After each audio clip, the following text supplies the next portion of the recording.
Like to call the meeting to order at 5 p.m. and announce that the board will be meeting in closed session to address items 1 through 4.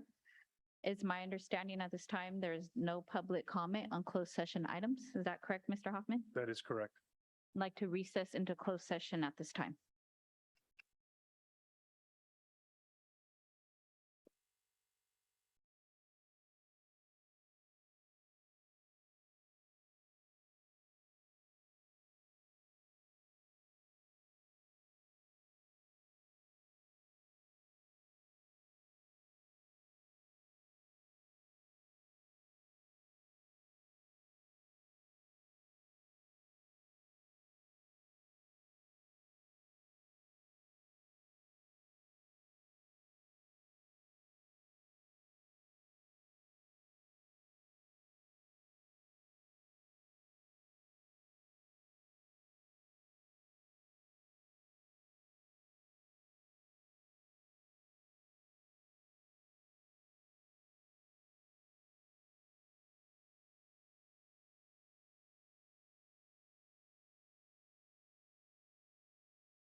to the Elk Grove Unified School District's Board of Education unless otherwise ordered by the Sacramento County Public Health Department, the state, or by other legal mandate, including AB 361 Board Resolution, the Board of Education has resumed full in-person board meetings. Live streaming of the full in-person board meetings will be available via the public platform. Today's meeting is being video recorded and will be available on the district's YouTube channel. I would also like to announce previously the board did meet in closed session and no action was taken. According to public comment information, there will be one public comment period held during the regular board meeting after board recognitions that will include items on the agenda for items not on the agenda in person in the boardroom or virtually via the Zoom platform.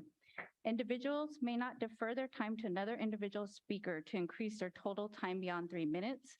The guidelines for in-person public comments and participation can be found on the table outside of the boardroom and on the district's website. First up, I'd like to start with the Pledge of Allegiance and call up the Franklin Elementary School. And I'd like to call on Mr. Derek Chan, followed with the Principal Diane Davis Keegan, and Mrs. Tritis Espinoza will be reading some comments about the family and parents. So thank you. If you can please come to the podium up here.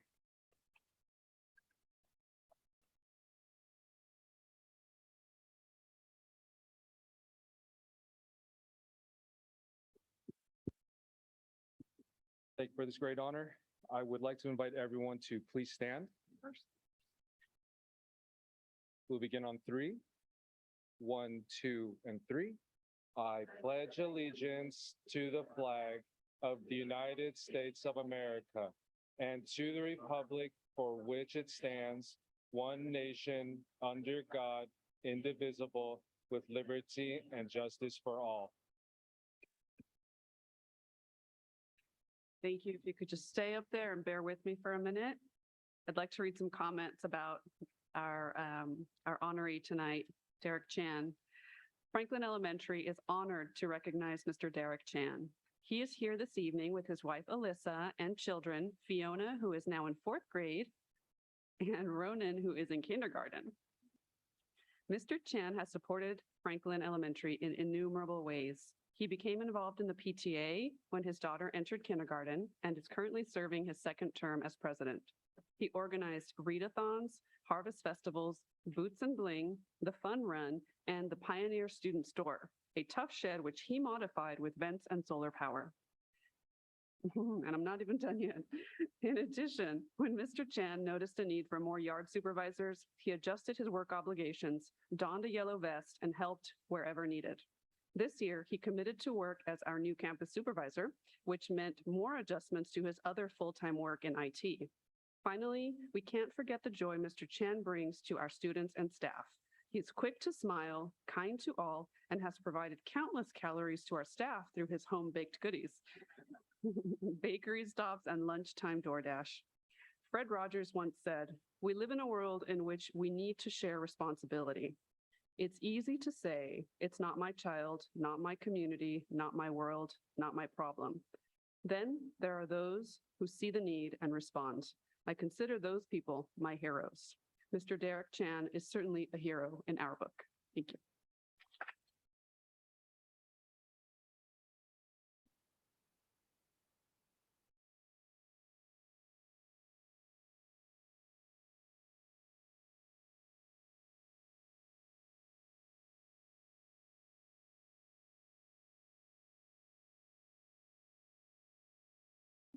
Oh, not so hard. Real one. That's all. That's all.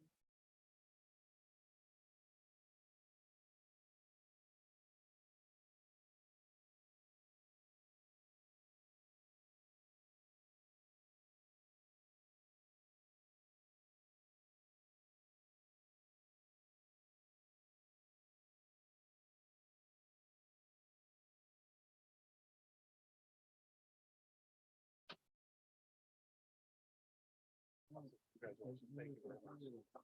Thank you again.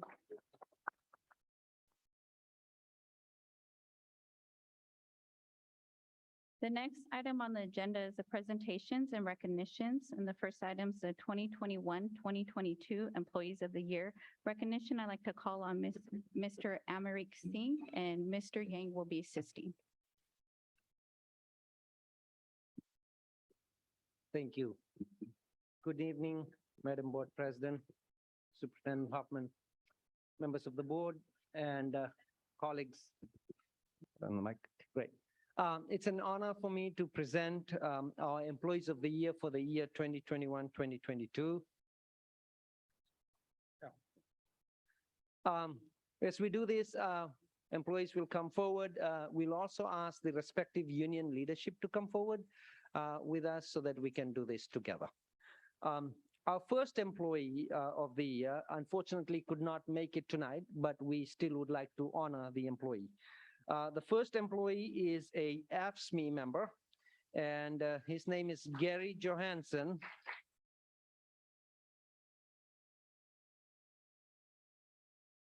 And Mr. Johansson is a lead custodian at Irene B. West Elementary School. Here's what the staff at the school had to say about Mr. Johansson. They broke the mold when they made Gary Johansson. He has been the lead custodian at Irene B. West since it opened in 2002. Before that, he was a custodian at Herman Leimbach Elementary. Gary is truly a human Swiss Army knife. He is good at everything. Gary uses safe parts to fix campus items. He creates systems that make different processes on campus work better. He always says yes when asked to support anyone and anything, and he never complains. Gary is a model custodian in the training and support that he gives his night crew. Gary always optimizes the Arbinger mindset and always strives to listen, learn, and build relationships with those around him. Prior students who are now in high school and college come back just to visit him. We are tremendously proud, and we at West are all honored to work with him. There's not a better human being who could be recognized as EGUSD AFSCME Employee of the Year. Congratulations to Gary Johansson.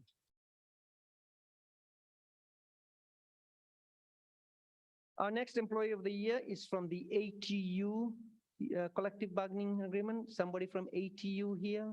If somebody from ATU leadership can join us. Okay. The employee is Stephanie Barons. Stephanie Barons, please come forward.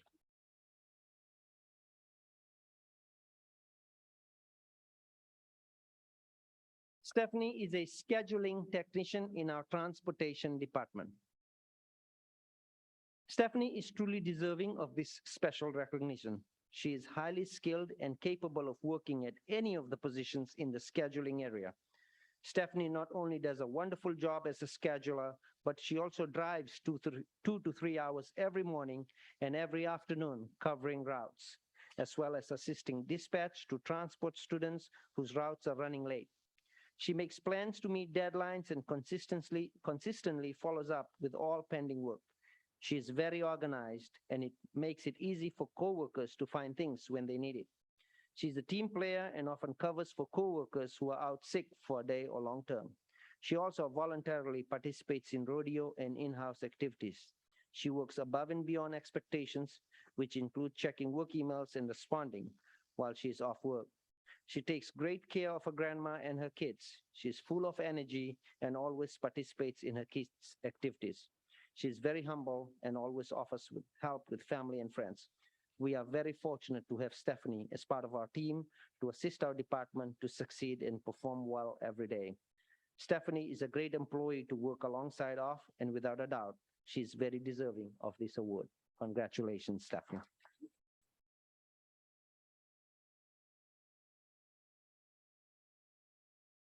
Our next Employee of the Year is our CSEA Employee of the Year. So I'm going to ask CSEA leadership to come forward, please.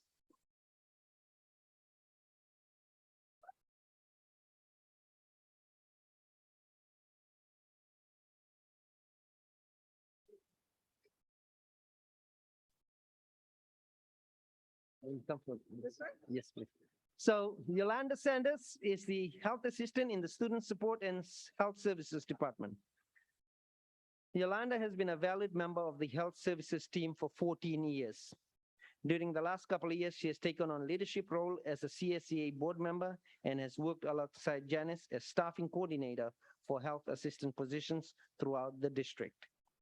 She's extremely hardworking and even works after hours to make sure there is staffing in place ensuring our students can attend school safely. Yolanda always shows up to work with a smile and positive attitude, which was much needed, especially this last 2 years. She is a joy to work with and deserves the recognition of CACA Employee of the Year. Congratulations, Yolanda.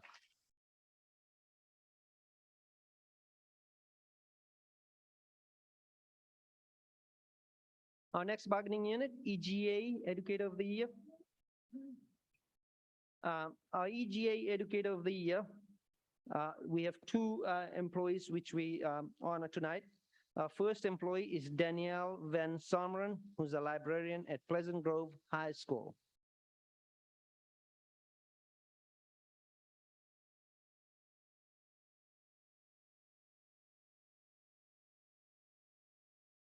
Ms. Van Someren has been the teacher, librarian, and integral part of the Pleasant Grove High School staff for the past 14 years. Ms. Van Someren took over the PGHS library in 2008. During that time, she has seen her role and responsibilities change with the growth in student population, integration of technology, and move to Common Core standards. Ms. Van Someren works diligently to maintain and update the library textbooks, books, and online resources, gather and disseminate valuable information to staff and students, develop and maintain an extensive website, collaborate with staff members on lessons to present to students, as well as a variety of other resources, supports, and services that she provides on a regular basis. Ms. Van Someren is a passionate educator who strives to provide the most up-to-date and relevant educational resources available to PGHS staff and students. She's an asset to the entire PGHS community.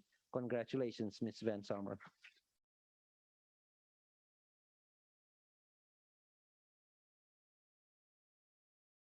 Our second employee of the year is the EGA Teacher of the Year for the 2023 school year. And we are also very excited to say that Ms. Rachel Baird,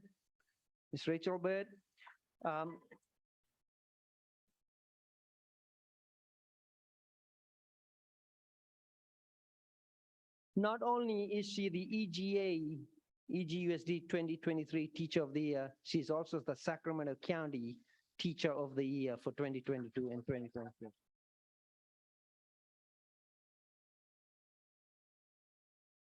Rachel is truly an amazing teacher. Every time you walk into her classroom, she's leading an engaging and rigorous lesson. She builds very strong and positive relationships with her students. She embeds social emotional learning lessons when possible and makes herself available beyond the regular school day to support struggling students. Furthermore, Rachel serves as an English credit recovery teacher after school and is also the EL coordinator. In these two roles, she supports our most struggling students and is an advocate on campus for our English learners. Rachel is highly respected at Consumers Oaks High School, with many teachers reaching out to her for support and guidance when they are struggling with their instruction. Congratulations, Rachel, on not only being recognized as EGUSD's Teachers of the Year, but also being named Sacramento County Teacher of the Year.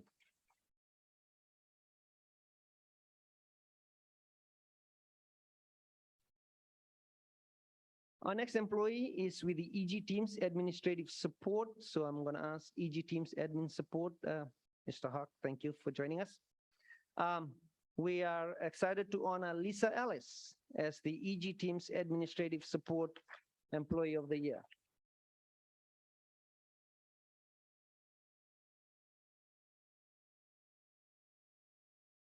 Lisa is incredibly helpful, courteous, and friendly to all district staff members. She has been 100% completely dedicated and steadfast in her work all the way through the COVID-19 crisis. Her skills and abilities are second to none, and she's always cheerful when helping others. Her knowledge of our policies and procedures is something we regularly depend on. We cannot imagine the maintenance and operations department without Lisa Ellis.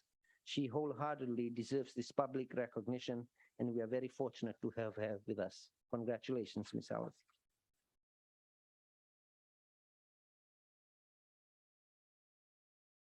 Staying with EG Teams, our EG Teams Administrator of the Year, Mr. Alan Williams, former principal of Las Flores.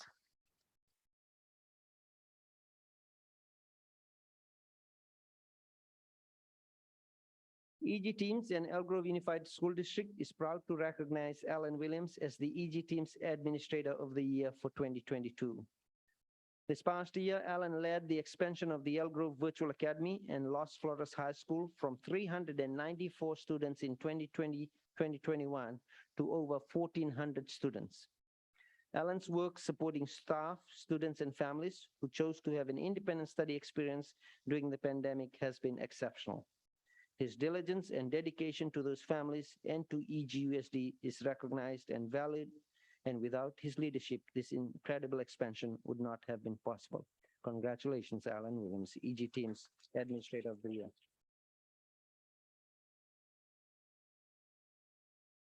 The EG Teams Confidential Supervisory, we are going to honor Nick Powell. Nick Powell.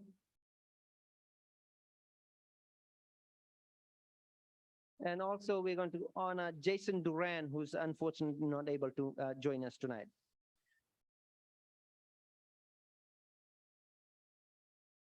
Today, we acknowledge two individuals who each embody all the qualities one looks for in a model employee: dependable, hardworking, creative, knowledgeable, genuine, and thoughtful are just a few words you could use to describe these two. We recognize not only the incredible amount of work they put in since early 2020, but also their long-standing 20-plus-year commitment and dedication to supporting the faculty and staff of Elk Grove Unified School District. They are respected by our team for their leadership, mentoring, and positive can-do attitude. It is for all these reasons and so many more that we wish to honor Jason Duran and Nick Powell as Classified Employees of the Year for EG Teams. Congratulations.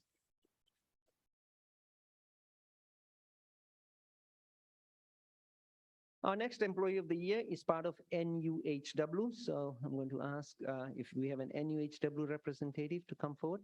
Thank you. We are really proud of Natalie McNeil, who is an occupational therapist with the Special Education Department.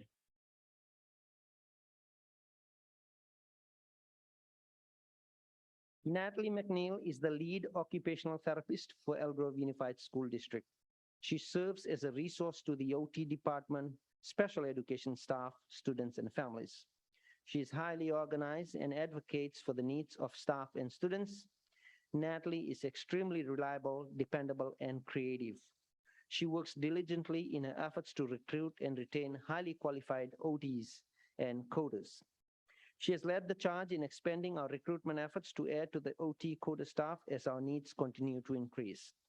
Her tireless enthusiasm and quest for knowledge is evident by her ideas on how to improve services for students and to increase fiscal responsibility within the department. It is amazing to see her in action with the department. She inspires others and provides opportunities for professional development to ensure members of the department remain up to date with the latest and greatest techniques that will benefit the students within each USD. Members of the Special Education Department aspire to gain her knowledge and apply it to their cases.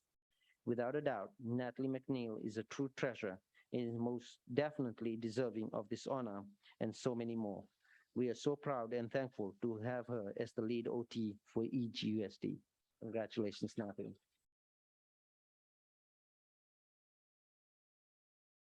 Last but not least, our Employee of the Year for PSWA. So do we have a PSWA? Thank you.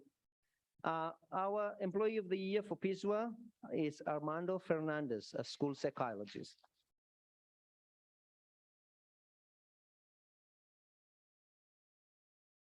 Armando works tirelessly to serve and respond to the needs of over 60 school psychologists district-wide in his role as lead school psychologist.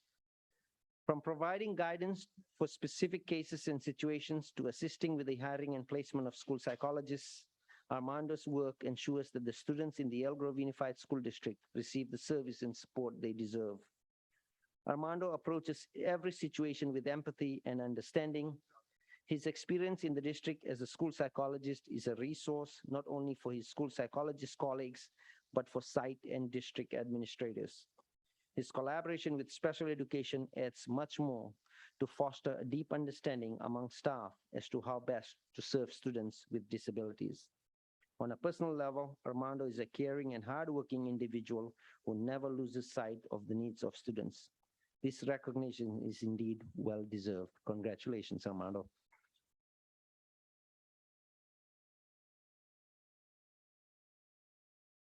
Thank you, and please give another round of applause for all our EGSD Employees of the Year.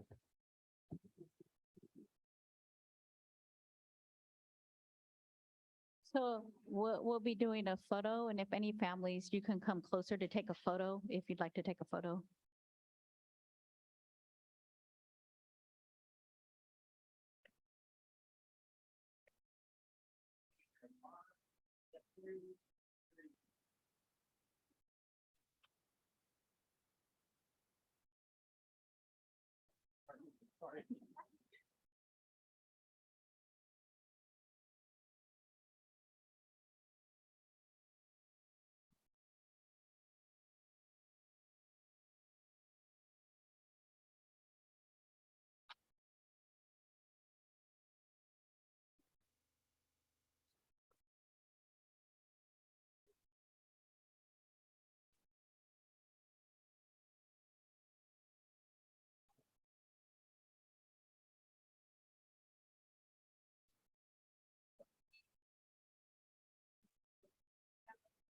Congratulations again.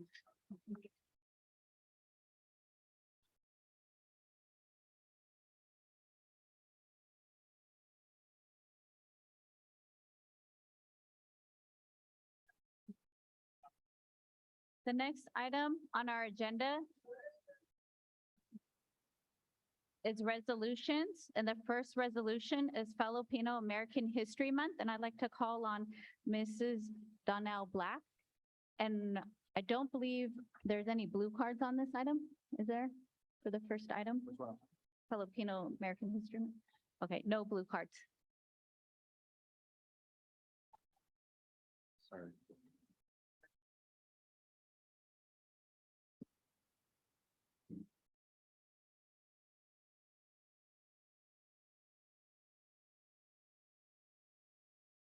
All right. Good evening, Madam President, Dr. Martinez-Alaire, members of the board, Mr. Track, Superintendent Hoffman, and Ms. Avalos.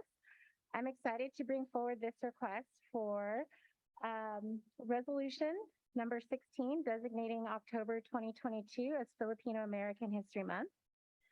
As part of the board's legacy of advocacy for equity and the value of diversity, members of the board have an opportunity to recognize October 2022 as Filipino American History Month. The Filipino American National Historical Society established Filipino American History Month in 1988, and subsequently every October, many communities throughout the United States and its territories have celebrated this occasion, not only to commemorate the anniversary of the presence of the first Filipinos in the United States, but to observe its heritage, but also to recognize the social, intellectual, and economic contributions of Filipinos and Filipino Americans in this country. The California Department of Education first recognized Filipino American History Month in 2006, and the state legislature passed 2 bills calling for the integration of Filipino American history into the curriculum, one that focused on Filipino American veterans in World War II, and an assembly bill that focused on Filipino American contributions to the farm labor movement, including leaders like Larry Itliong. Filipino Americans play a vital role in the Elk Grove Unified School District community, including more than 3,000 students who identify as Filipino. Throughout the year, the contributions of Filipino Americans are presented in the regular curriculum. However, this special focus for 1 month serves as a reminder of the combined contributions of this group. In support of this resolution, Curriculum and Professional Learning will facilitate an educator workshop, The History of Filipino Folk Music and Folk Dance on October 29th. I hereby request that the Board of Education adopt resolution number 16, designating the month of October as Filipino American History Month. This time, I'd like to call for a motion to adopt resolution number 16, designating October 2022 as Filipino American History Month. So moved, Madam Chair. I'll second it. We have a first and second, and conduct a roll call vote. Mr. Track, Aye. Mr. Yang, Aye. Ms. Albiani. Aye. Ms. Jamerson. Aye. Ms. Tritis Espinoza. Aye. Mr. Forcina. Aye. Mr. Perez. Aye. And myself is an aye, so it's unanimous. The next item on the agenda is Hispanic Heritage Month. Are there any blue cards on this item? Madam Chair, there's no blue card on this item. I'd like to call on Ms. Darnell Black to present again. So I'm also here to request the adoption of resolution number 15, designating September 15th through October 15th as Hispanic Heritage Month. As I previously mentioned, the board has advocated for diversity within our district, and this is an opportunity to recognize Hispanic Heritage Month. In September of 1968, Congress authorized President Lyndon B. Johnson to proclaim National Hispanic Heritage Week. The observance was expanded in 1988 to a month-long celebration. America celebrates the culture and traditions of U.S. residents who trace their roots to Spain, Mexico, and the Spanish-speaking nations of Central America, South America, and the Caribbean. September 15th was chosen as the starting point for the celebration because it's the anniversary of independence for 5 Latin American countries: Costa Rica, El Salvador, Guatemala, Honduras, and Nicaragua. In addition, Mexico and Chile celebrate their Independence Days on September 16th and September 18th, respectively. As with our resolutions throughout the year, we do have opportunities to recognize the contributions of various groups, including Americans with Hispanic heritage, in our regular curriculum. However, this resolution puts special focus on this group and as a reminder of their combined contributions.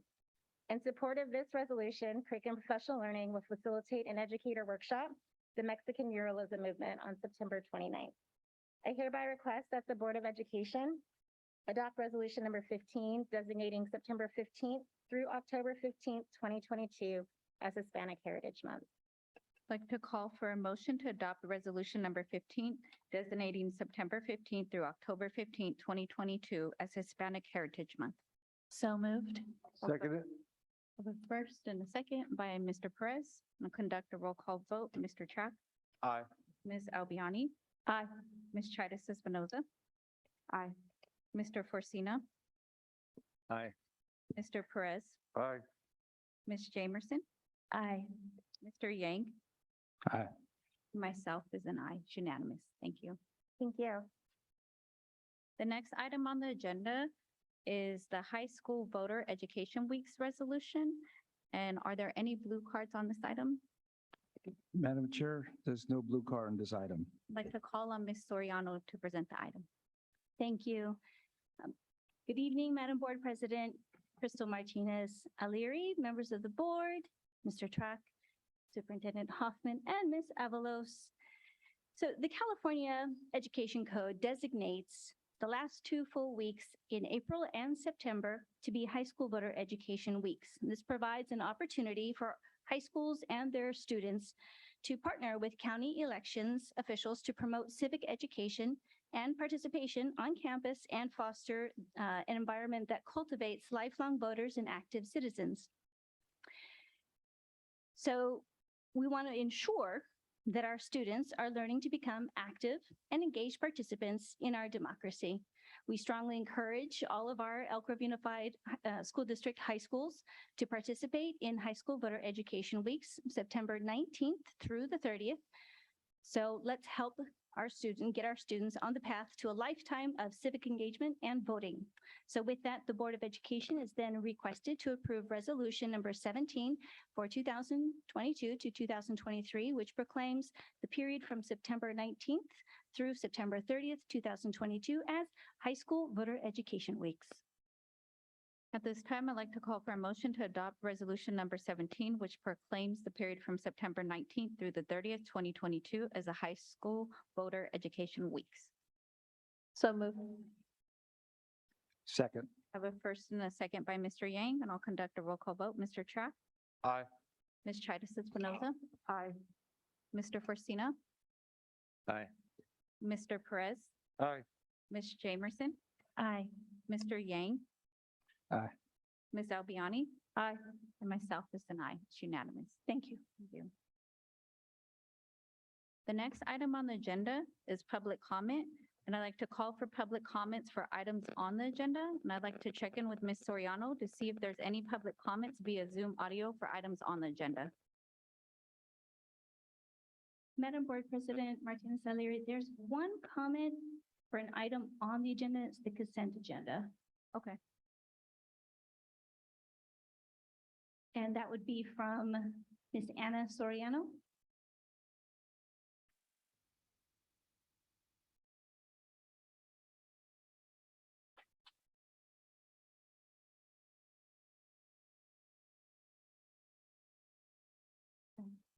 I see Ms. Soriano there. If you can please unmute.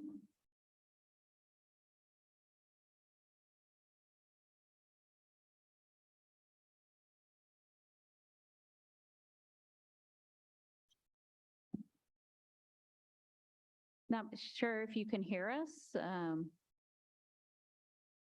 at this time.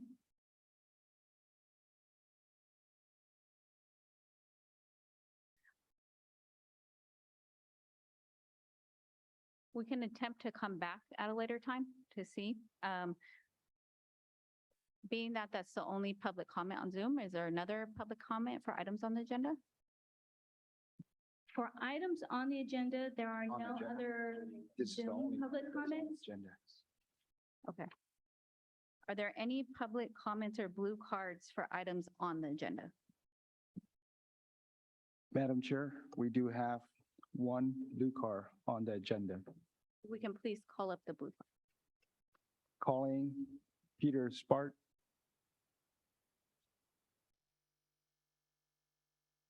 And I would like to apologize if I mispronounced your name. Feel free to correct it when you come to the podium.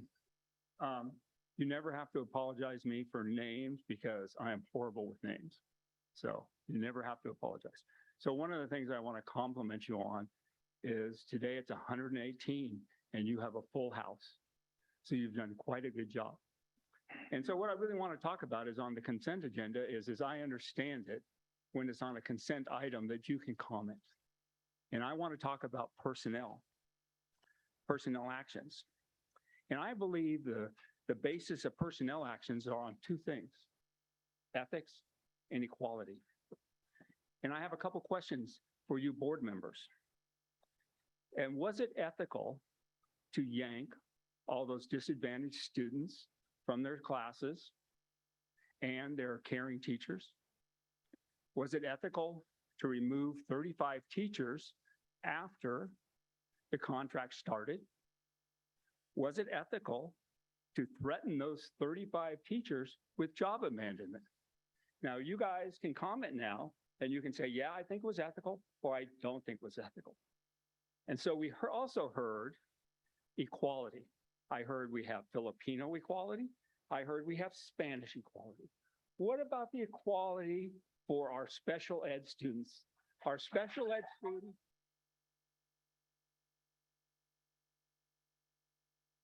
So what about the equality? So like I said, we have equality for Hispanics, Filipinos, but not for special ed. So we have a director of equality. What does the director of equality say about this? So I think you can answer all those questions, and either you can answer them, say yes or no, but personally you can answer those questions.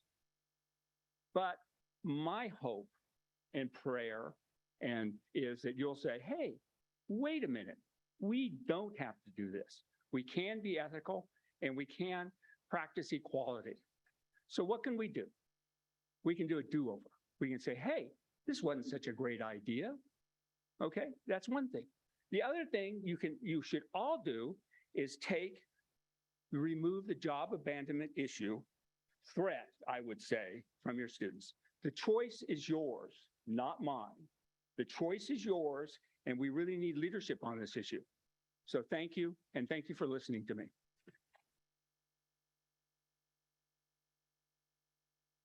Up next is Adam Helton. Just to clarify, I just want to make sure that was speaking to the consent agenda and for items on the agenda. So are there any other items on the agenda? A comment? Madam Chair, there's no more blue card on the agenda. I would like to try to go back to the Zoom public comment. Do we have the individual there for the items on the agenda?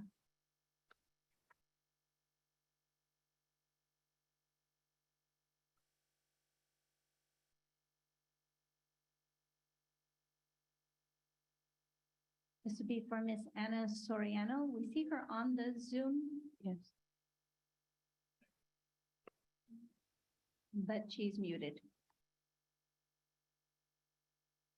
We have you on the screen. I don't know if you heard that, but you're muted. If you're not unable to mute, sometimes it can go back to the streaming of the Zoom audio as well, the connection. So seeing that you're not available, we will move on to the other public comments for items not on the agenda. And just as a reminder, for items not on the agenda, we aren't able to comment on, but I'd like to call on Ms. Soriano to see if there's any public comments via Zoom for items not on the agenda. Yes, Madam Board President Martinez O'Leary, we have three individuals who would like to comment on items not on the agenda.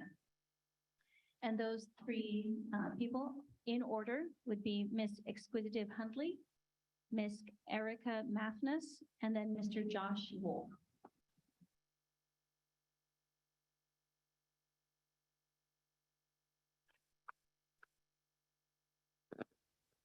We don't have Exquisitive Huntley at this moment, so we'll move to Erica Mathis.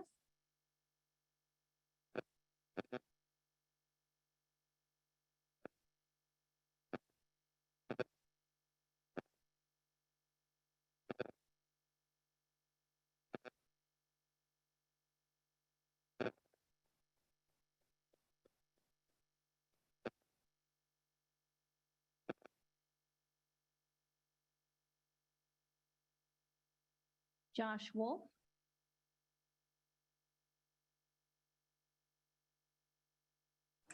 All right. I think I'm unmuted now. Can Yes, you we guys hear me? Yes, thank you. Great. All right. Well, thanks for taking the opportunity to address, for giving me this opportunity not only to address our local school board, but the entire community of the Oak Grove Unified School District. I'd like to point out the people in the room who have taken the time out tonight of their busy lives to demand that the school board schedule a special meeting immediately to hold a public hearing on the district's decision to reassign our inclusion specialists in order to help staff special ed classrooms that have remained unfilled well into the start of the academic year. Our immediate demand is for a public hearing to address this urgent matter, but our campaign will not stop until equity becomes more than just an often used talking point and is fully ingrained in our school community as our first and foremost value. There's a saying that a community, like a chain, is only as strong as its weakest link. While our special ed students are anything but weak, their strength and their success relies on the highly specialized and specific investment in order to help them succeed academically and then in life. Inclusion is our proven recipe for this success, and our inclusion specialists are experts at what they do. Now tell me, what other field do we not reward our employees' expertise financially? Everyone knows that to retain the best employees, we reward them with better pay and we respect them. Our educators in general are rewarded with neither, but this is especially abhorrent when it comes to special ed. Our special ed teachers are tasked with doing the same job as our general education staff, but they are forced to do so in a much more challenging environment that involves greater physical risks and emotional traumas that can lead to post-traumatic stress disorder over the course of their careers. Again, what other field do we make people do the same job under more hazardous conditions and not reward them with greater pay and respect? President Joe Biden collects a salary of $400,000. Superintendent Christopher Hoffman's base salary is more than $350,000 a year, but his total pay and benefits added up to more than $500,000 previously. Even though public education exists slightly outside our capitalist system of supply and demand, many of these principles do still apply. If the CEO, aka the superintendent, is unable to recruit qualified people to a critical position in the company, aka the district, then there really is only one solution: increase the pay to the point that people are willing to take on the positions that remain unfilled.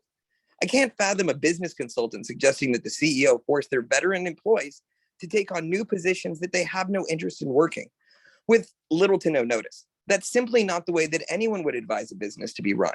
Worse yet, threatening to execute their non-compete clause, aka their contract, so that they cannot work in the field that they love if they refuse to take on that position. That would also be dismissed by analysts as coercive toxic behavior. I mean, it might be excusable in the hyper-competitive world of dueling startups, but that doesn't make the behavior any more acceptable, and it certainly doesn't make it morally right. And yet, from my understanding, that's exactly what the Elk Grove School District is now threatening to do if our inclusion specialists refuse to take on their new assignments. At best, it sounds petty and vindictive, but in the midst of a nationwide teacher shortage, it's downright Orwellian. War is peace, freedom is slavery, ignorance is strength. Let's just rename one of our schools George Orwell Elementary, because it's time we start teaching our kids early how the world really works. I can think of no better introduction to our kids than Animal Farm, because that's what we've created here. Thank you.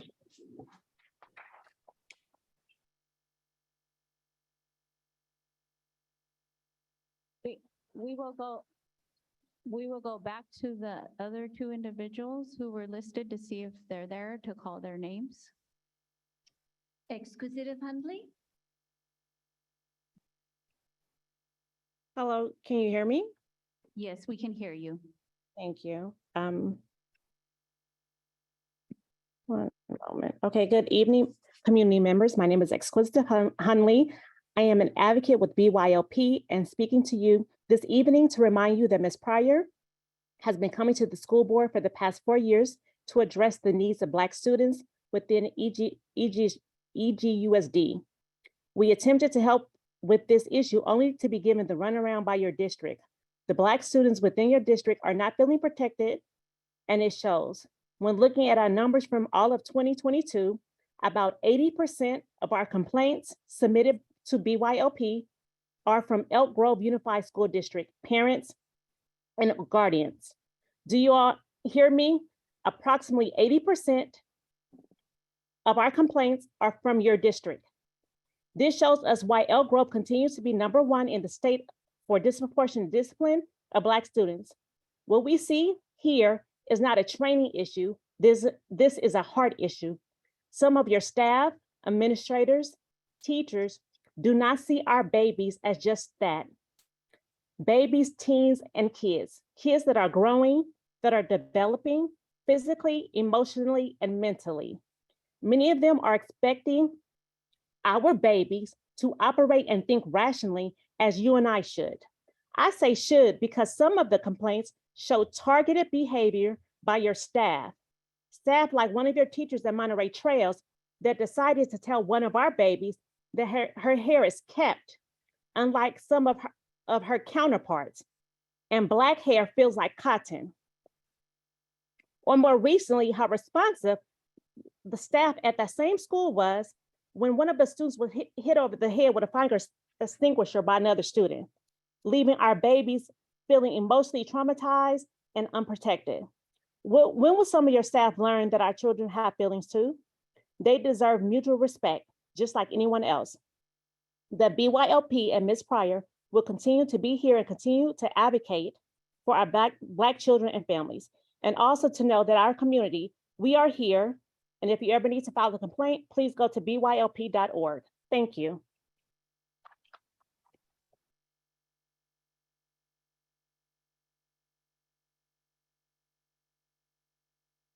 Is the next individual on the line? I believe it was Erica, is that correct?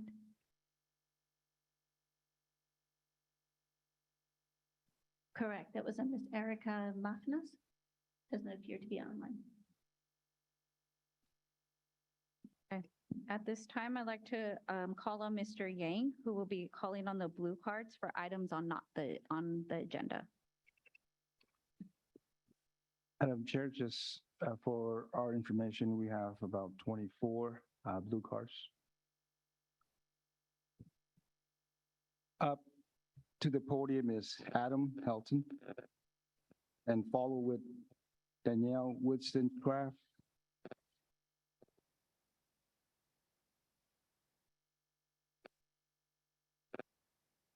Everyone, hello. I just want to thank the parents and educators that came here today and the people that stood out in the heat today. I work at John Earhart as a pre-K special educator for level 4. I love the families I work with. I love the coworkers I have. They are all really awesome. And compared to all the other districts I've worked for before, I definitely feel like I am blessed, to work here. But since the pandemic, there's been less and less staff available to do things like cover each other if someone's out. That leaves classrooms in a situation where teachers and children could be put in a precarious situation. It can be dangerous. Teachers are often put in difficult positions where they're not able to find coverage for themselves, or not able to get resources they need, are stressed out, and just really, you can see it on their faces sometimes that they just are done. From what I've looked at, I don't really see us as a competitive employer. I think that the reason we're losing a lot of teachers and they're retiring early and things like that is we're just not an attractive employer to them. And I think that that needs to change. I think the solutions that we've been doing, such as collapsing the classrooms and things like that, and sending those kids to other classrooms, is just going to make things worse. It's not making things better. We need competitive salaries and incentives that we can offer our educators, and to restore effective working environments for teachers and staff. So let's put our funding and resources where it counts in our classrooms. Thank you.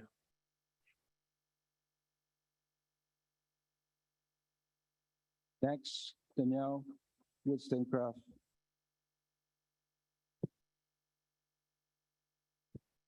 So I am here today because I love my students. I am a former teacher. I have resigned my position teaching as of this last July. I wrote all of you guys an email, including Mr. Hoffman, Mr. Riley. I've written the school board. I've written the union, and not received a response from any of you. No one has responded to a single one of my cries for help. I believe that everyone deserves to hear why many of us SDC teachers have left the district or teaching profession. I want to start off by saying that these issues are not new and have been escalating during the past decade in which I have been employed with EGUSD. I myself have written emails. So I want to say special day class students are given neither equality or equity. SDC classrooms, students, and their teachers have been shamefully neglected by EGUSD. We have been treated like second-class citizens. Both myself and every teacher I have spoken to have expressed the difficulty that we have faced getting adequate curriculum and supplies. Moreover, the most challenging problems next to unending hours of unpaid overtime is safety. SDC classes often have challenging students with behavioral problems. Without behaviorist support, administrator support, and paraeducator support, we are unable as teachers to do our jobs. Not enough has been done to increase the wages of paraeducators to give them a living wage.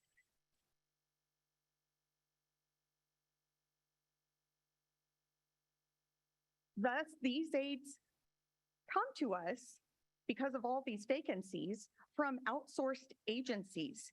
They come to us with little or no training, sometimes never even have worked with any children, and they are thrown into a classroom and expected to provide support for students who are violent. And as you can imagine, this is a huge safety risk for the students, for the staff, for the teachers. I myself have been hurt so much this past year on a nearly daily basis. I've been hit, slapped, punched, pinched. Well, I could go on and on. I just want to sum up on these issues. That Things need to be done to make this career more sustainable. Things need to be done to increase support for all students, especially our SPED students. Next to the podium is David Panavon, followed by Courtney Arozina. David Panavon, to the podium, please.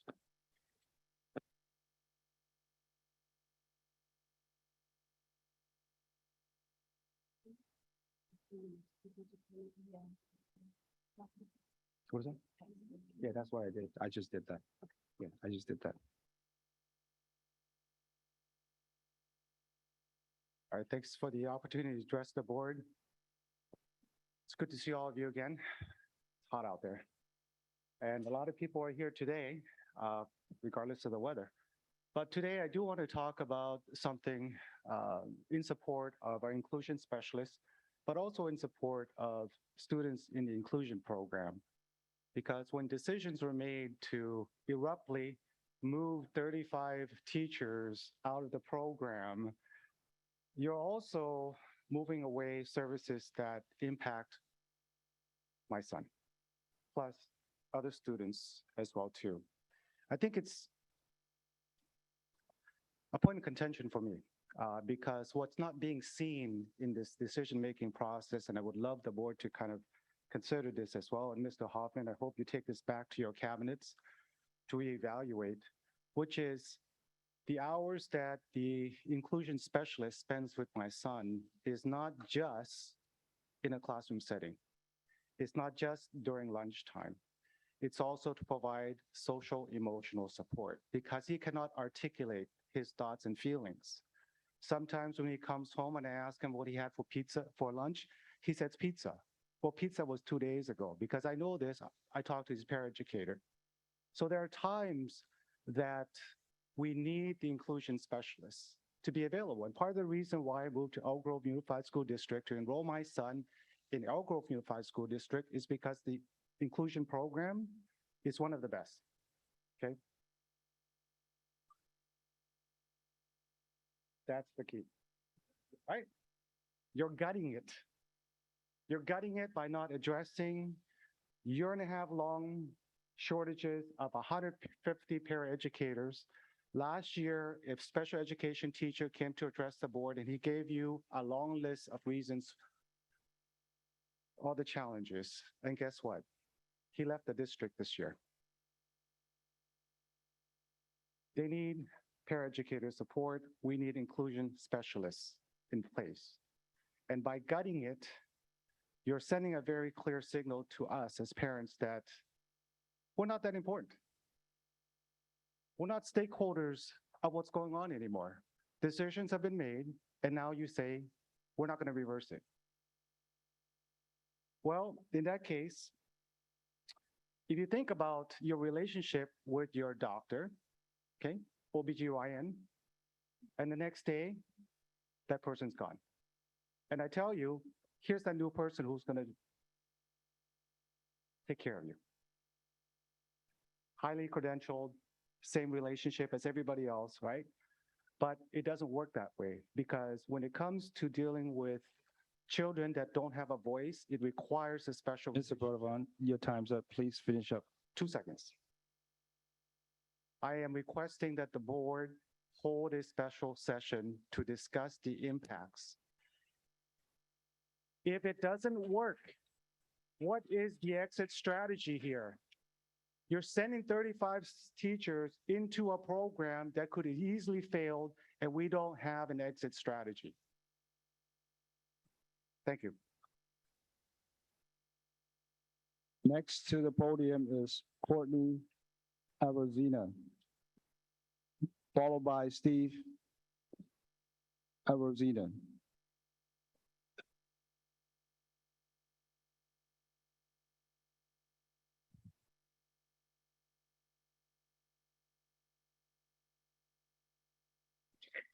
Good evening.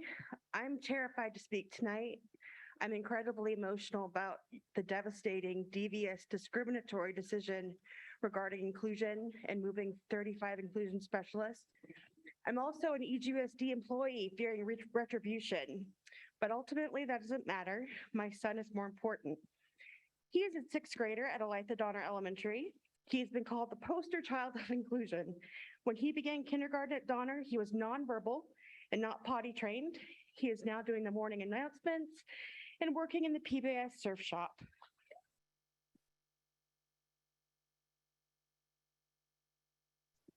This is because of his inclusion specialist, Kianani Ward. She's advocated, taught, nurtured, cared for him in ways I could have only dreamed of. We owe her everything. Since I've been on the PTA board, the entire time that he has been at school, and I have been an EGUSD employee for the past few years, I've seen she has done this with every student. What happened to our inclusion specialist was asinine. It affects everyone at the school. The Learning Center teachers are wonderful, but their caseloads were already too big. They do not have moderate to severe credentials. They are not trained, equipped, or able to take the place of these people. The Learning Center students will now suffer because of loss of time with their specialist. It's already started happening. And now teachers are having to support inclusion kiddos in ways that they are not trained to do. Not to mention our amazing paras who are so underpaid and so undervalued, now don't have anyone guiding them and leading them and supporting them. Telling Nathan his inclusion specialist was going to another school was one of the most difficult conversations I've ever had to have with him. I'm proud to work in a district that has committed itself to being anti-racist. I wish I could say the district was not ableist. I told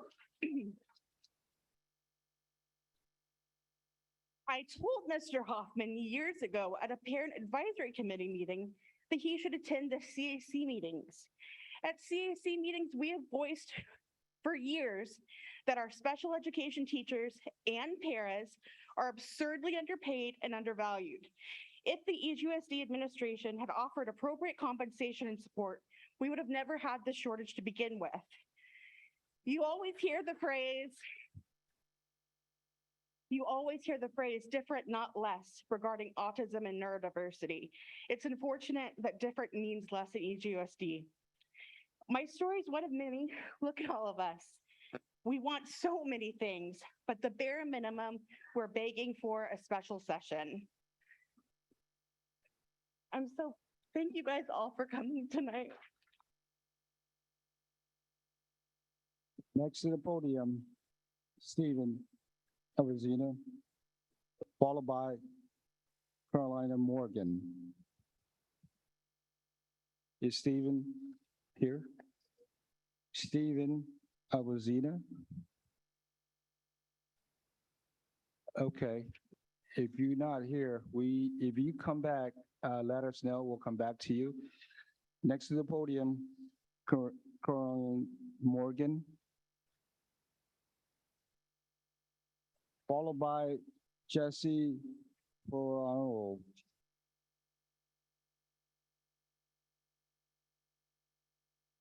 Hello, my name is Coraline Morgan.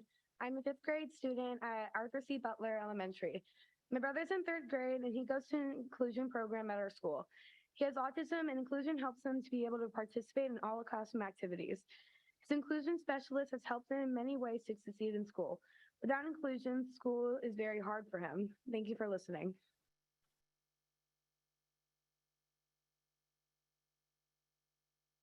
Next to the podium, Jesse Ferraro, followed by Peter Mendoza. Good evening.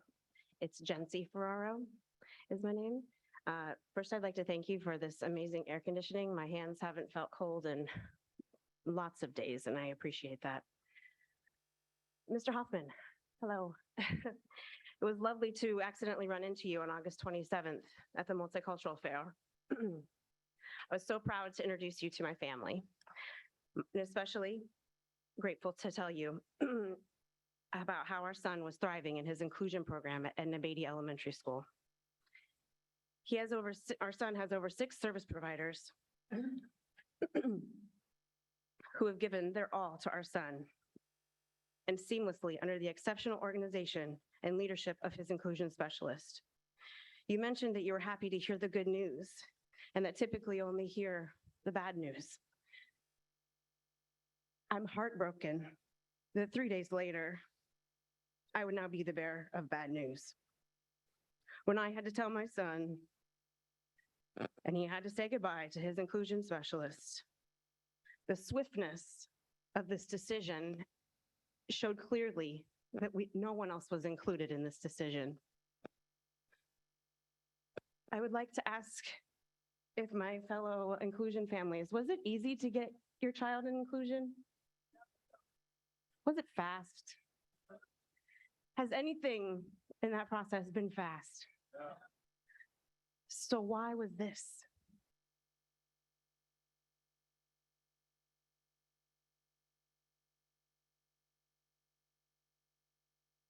I had the opportunity today to have a deeper understanding of what belonging is, and to reflect on how I and my children and my family feels as though we belong in EGUSD. I could tell you that it's not a strong feeling. Where do we belong? The one person who was the best at advocating outside of my family is now gone.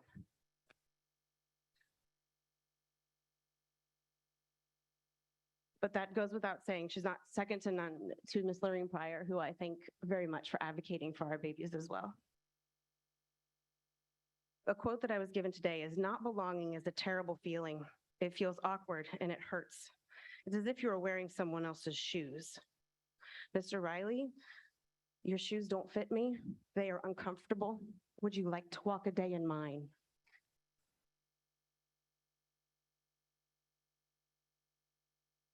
Next to the podium, Peter Mendoza, followed by Anthony Aurora.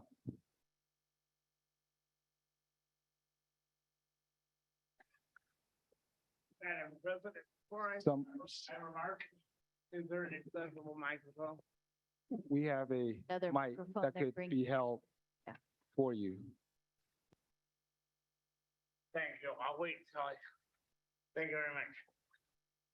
Madam President, members of the school board, my name is Peter Mendoza. I am a community program specialist for the State Council on Developmental Disabilities. Briefly, just for a little background, the State Council on Developmental Disabilities has 12 regional offices and headquarters. I serve the Sacramento region, which covers from Sacramento to basically the Tahoe area. I'm here to talk about the issue of full inclusion. Let me just state first that the State Council on Developmental Disabilities mission is really to ensure that people with developmental disabilities and their families receive the services and support to be able to achieve self-determination, independence, productivity, and basically to have the same rights and the same opportunities as those living without disabilities. Access to special education services is really important. We are concerned, we have heard from many parents and members of the school community about the rapid elimination of the school inclusion specialist. My question to you tonight is, what are you going to do if this program is eliminated? How are you going to ensure that the services that are prescribed in the individual education plan that are provided by the school inclusion specialists continue? How are you going to make sure that these services are uninterrupted? Education, as we all know, is the building block for every student, including myself many years ago as a project of special education, to be successful in society and everyday lives, to be able to live, work, have families, do what people without disabilities do without even a glance. we're coming to you tonight because there needs to be more communication, more conversation. These changes can't happen without some serious discussion and planning. Also, as a product of special education myself, I want to honor the students and teachers who provide support to student service and the entire teacher community. Thank you very much for giving me your time. I'm looking forward to a successful resolution of this.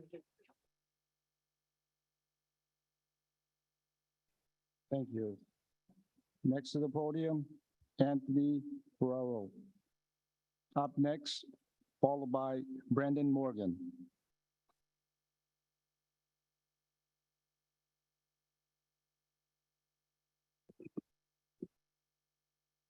Hey, thank you for the opportunity. I have 5 kids. The youngest, Julian, is in a fully inclusive classroom at Edna Beatty. With Julian, it started the evening of February 23rd, 2015, when I got an unexpected call from my wife, Jency, and our adoption agency that Julian had been born months before his due date. I was in Atlanta on business. Jency was here in California managing the other 4 kids. I flew up to Columbus, Ohio on the first flight out the next morning to meet birth mom, Julian, and the doctors in neonatal intensive care unit at Ohio State Medical Center. Julian was born without a heartbeat, but he came back strong when the doctors intervened. I was nervous about his health. I was scared for our family. I remember the doctors saying that he couldn't promise anything, but no matter what, it would be great for Julian to be surrounded by other kids.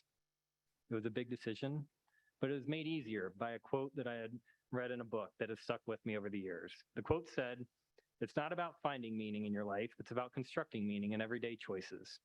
Question what you're doing. Ask yourself which path will tell a better story 5 years from now." See, that's what you see parents doing today.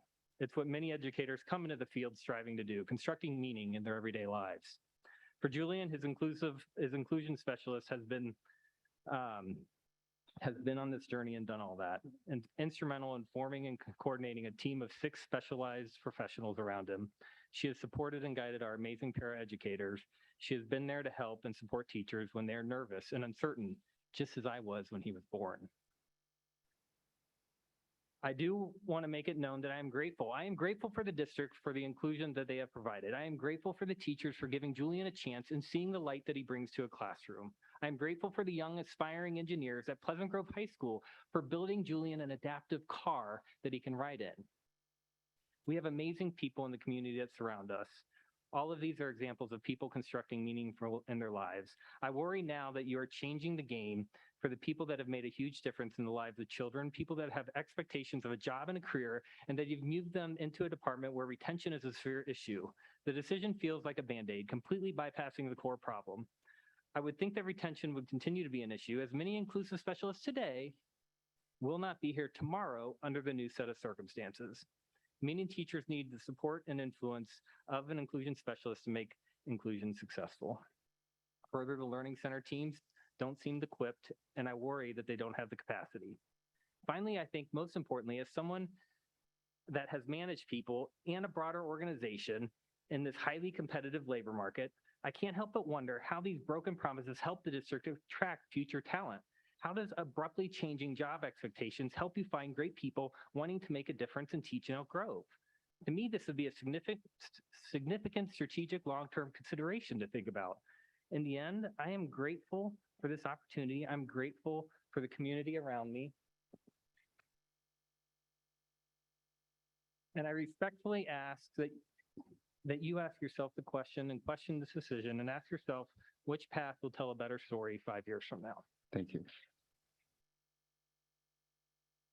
Next to the podium, Brendan Morgan, followed up by Lizette Marcus.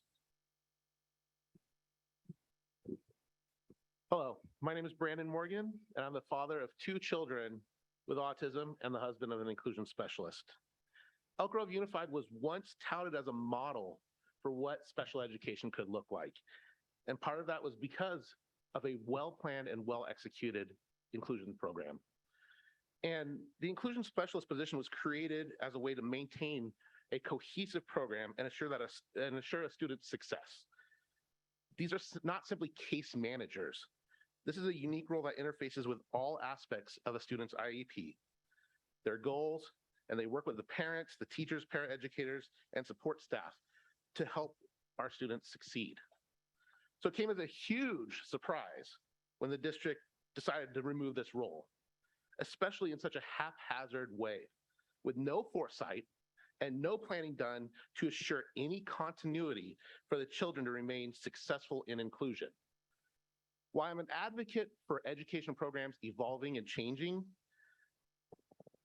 to expect this change to happen after it was planned in the dark, to have any chance of success with a 2-week turnaround is impossible. Many kids inclusion, like my son, don't have academic goals on their IEPs. They have social and behavioral goals. And the Learning Center, which works in academic goals primarily, is not equipped to handle social and behavioral issues. It's these kids who I'm most fearful for. Because without proper support for these children who have behavioral and social issues that need to be worked on directly, they will likely be facing a change in placement. And this will most disproportionately affect English learning parents and kids from low socioeconomic backgrounds because they don't have the resources to know what their rights are as a parent. This is a lose-lose for everyone. It's a loss for the kids because IEP goals will not be met. It's a loss for the teachers because they know that the district sees them not as people, but as assets that can be moved around at will without regard for implications. It's also going to be a huge loss for the district as teachers are resigning, both now and down the road when the school year ends, where they don't have to fear about breaking their contract and having their credential suspended. Our kids are only as successful as the people who teach them, and the district has taken a stance that shows they don't understand this.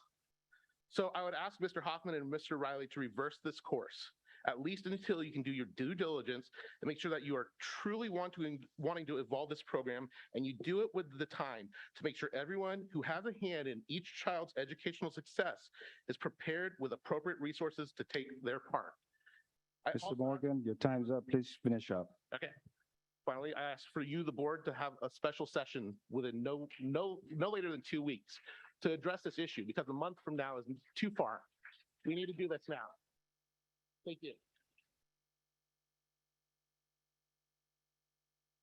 Next to the podium, Presenter Marcus, followed by Marisa Bitcoin.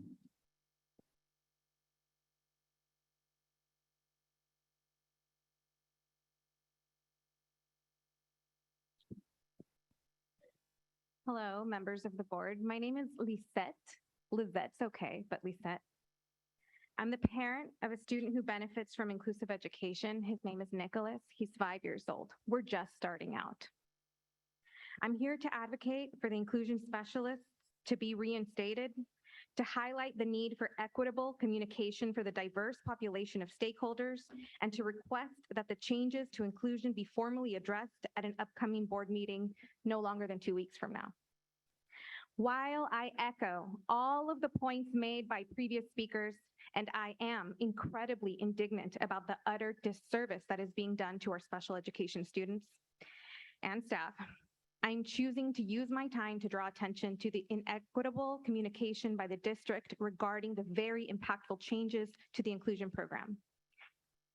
You see many members of the EGUSD community here today, concerned, upset, and ready to advocate. I assure you that there are many more of us than what you see before you. There are many more who, due to a multitude of reasons, couldn't be here tonight.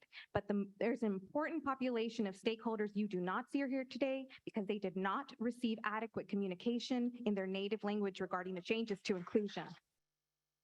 Given the diversity of our student body and the percentage of families who are English language learners, for the initial communication from the school district to be solely in English is simply inequitable and unacceptable.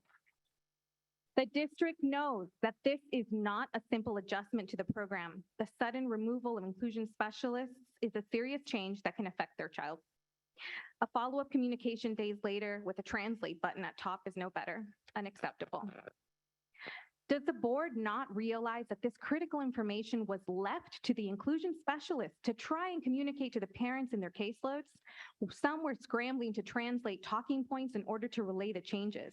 They were left to field questions that one, they literally did not know the answers to, and I don't think you do either, and two, could not adequately understand and reply due to language barriers.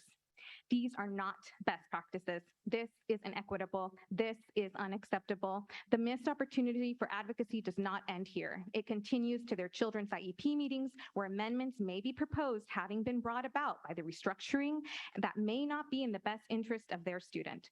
The lack of grasp due to language may derail a child's success in the gen ed classroom, leading to a change of placement. The district needs to do better. The board needs to do better.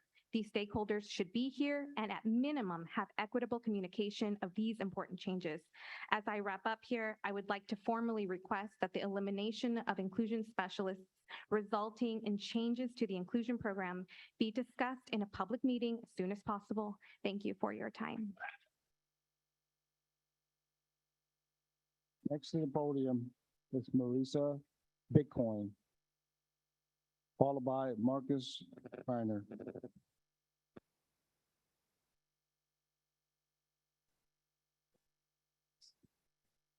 Dear members of the board, my name is Marissa Bitcon, and I'm a parent of a child in the inclusion program at Elk Grove Elementary. I'm here today to ask that you please provide a public hearing to address the recent changes to the inclusion program from Elk Grove Unified School District. Many of us in this community have questions that need to be answered. Some of those questions being, why are we being told by David Riley and Ann Regali that our child will receive the same support services, even though for many of us, our new case manager will not have the experience or time to work with our children in their general education placement and as promised in our IEPs? How will paraeducators receive advice and support from a learning center teacher that is overwhelmed? How will general education teachers know how to identify that their student is having a sensory meltdown and no one can figure out why or what to do? Why won't the district do what they have to do in order to attract the right teachers and staff that we so desperately need? And lastly, why are teachers leaving the district and writing anonymously online to express how poorly they were treated and undervalued while working in Elk Grove Unified? Get ready for that. We're gonna read those, they're coming. We need a public hearing to allow the district to speak to these topics and more. The district has made major changes without including the people that affects the most. They have done a terrible job launching these new expectations or answering questions. Due to their reckless decisions and poor leadership, hundreds of families like mine are in a position where we must get answers and advocate for our kids. The relationship between families and the district have been severed, and they have a lot of work to do if we are ever going to trust them again. My son is 6 years old. My son is in his 5th school due to being in this district's special education program. So this year, we had finally made it to this wonderful general education classroom with an amazing teacher and the necessary support services. He has only been in the inclusion program for a few weeks, and the program is already falling apart. So if my family is burnt out from the special education system and we don't have confidence in the general education system, then how can we have any hope anymore? Ms. Bitcoin, your time is up. Please wrap up. Please appease to your constituents by holding a public hearing and provide the opportunity for us to hold the district accountable. Thank you. Next to the podium, Marcus Mariner, followed by Anissa Wallace.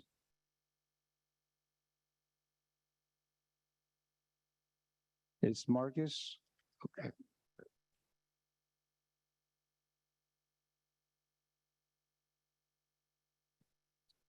So that was my wife that just spoke, if anyone was wondering.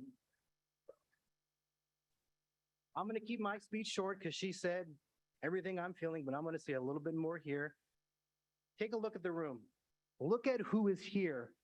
This whole 2/3 of this room is for this issue we're discussing right now. These teachers are overworked and underpaid, and you made this decision without asking them how that would affect them. That is just beyond me, and I'm sure beyond every parent in this room right now. The district has said that there's a shortage of teachers. That's not true. Why on God's earth would any educator want to work in a district that does not appreciate them, does not value their opinion, overworks them, and severely underpays them? Please do better for the teachers and especially the students. Thank you.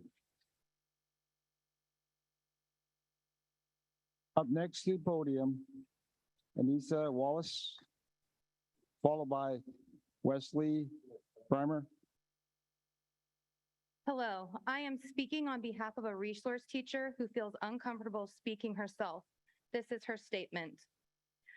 First, I want to say that the work of the inclusion specialists is something I and my general ed colleagues have always valued and relied upon, and I am beyond frustrated that their positions were regarded as expendable. What they do, the services they provide to their students, families, and colleagues cannot be duplicated.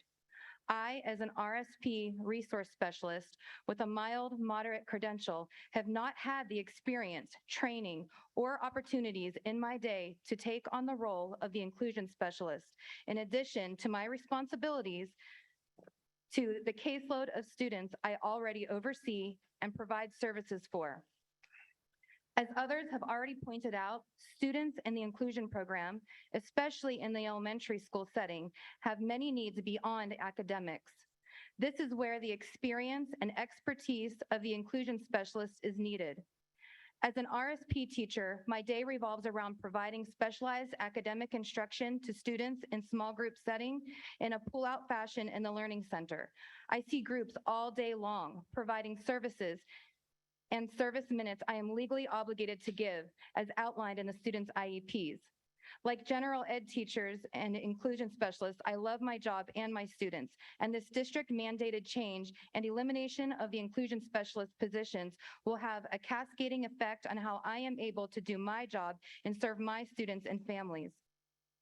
As for what people have been told about Learning Center teachers taking over the caseloads and responsibilities of the now reassigned full inclusion specialists, here's the problem.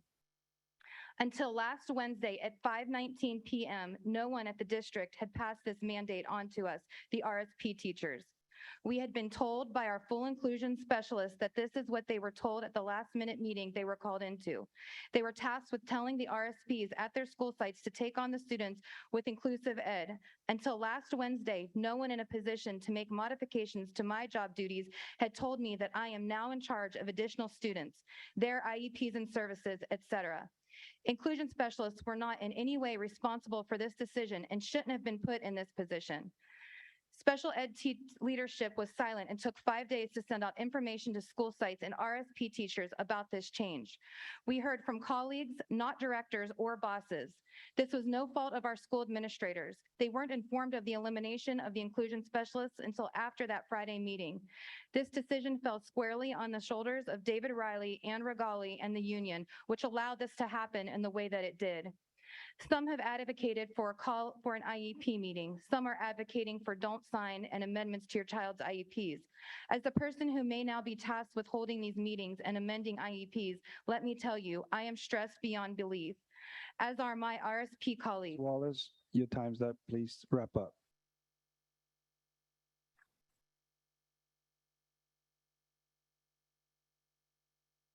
Next to the podium, Wesley Reimer. followed by Dustin Noble.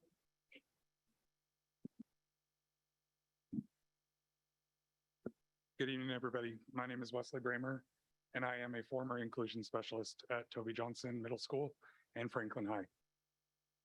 I am here tonight to request upon you for a special session to be held to address the downsizing and the restructuring of inclusive education. 3 minutes is not enough time for me to speak of the impact that this is going to have of my caseload of students that I am leaving and have already left. So I'm going to address a few things. First, on August 26th, my colleagues and I were pulled into a meeting where we were told our job as we know it was going to be downsized and ended. We were told at this meeting that site administration, program specialists, and other district leaders had not been consulted. Christopher Hoffman, when I started in this district, I went to your arbiter training. It was impressed upon me that we were meant to have an outward mindset. Please speak to the mic so that We were meant to people have at an home can outward hear you. mindset. We were meant to look beyond our decisions. And we were told at this meeting that this decision was made at the top without discussing it with any site leadership. That needs to be addressed at this special meeting.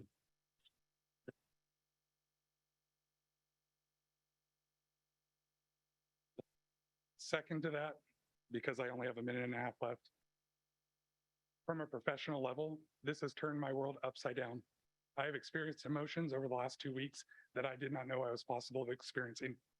I turned out to find that I love this job and I don't have it anymore. You took it away from me and it's gone. This is my 5th year in the district. Some of my colleagues who were brought into that meeting have been in the district for 27 years. They were given a list of 23 schools to choose from, that we got to pick our assignments, our preferences for those assignments before we were told.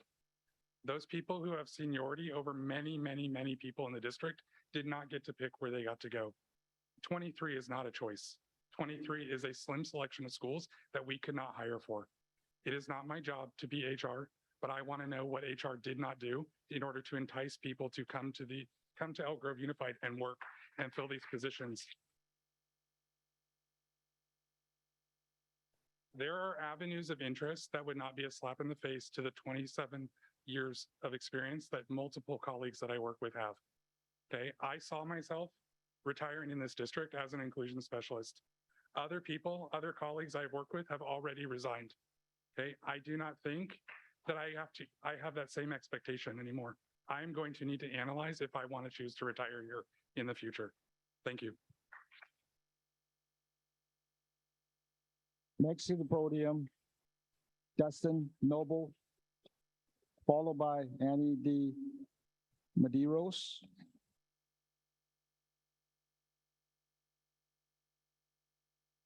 Thank you, members of the board. I'm here reading comments provided to me by a special education teacher. First and foremost, this is not about the crappy way EGUSD are treating us as employees. This downsize and voluntary transfer to address the teacher shortage is sadly just another way EGUSD treats its employees with immense disrespect.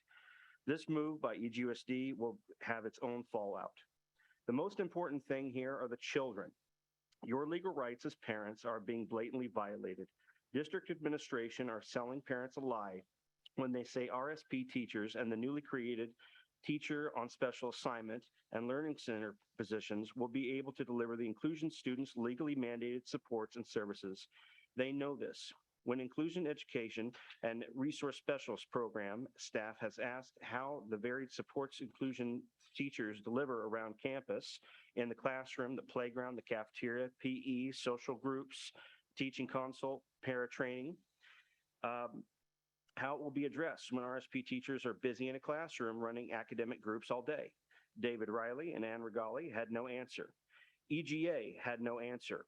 Program specialists had no answer. A week later, these people still have no answer. As SPED teachers, we know the answer. It will not happen. The most vulnerable group will be those without RSP academic support on their IEP.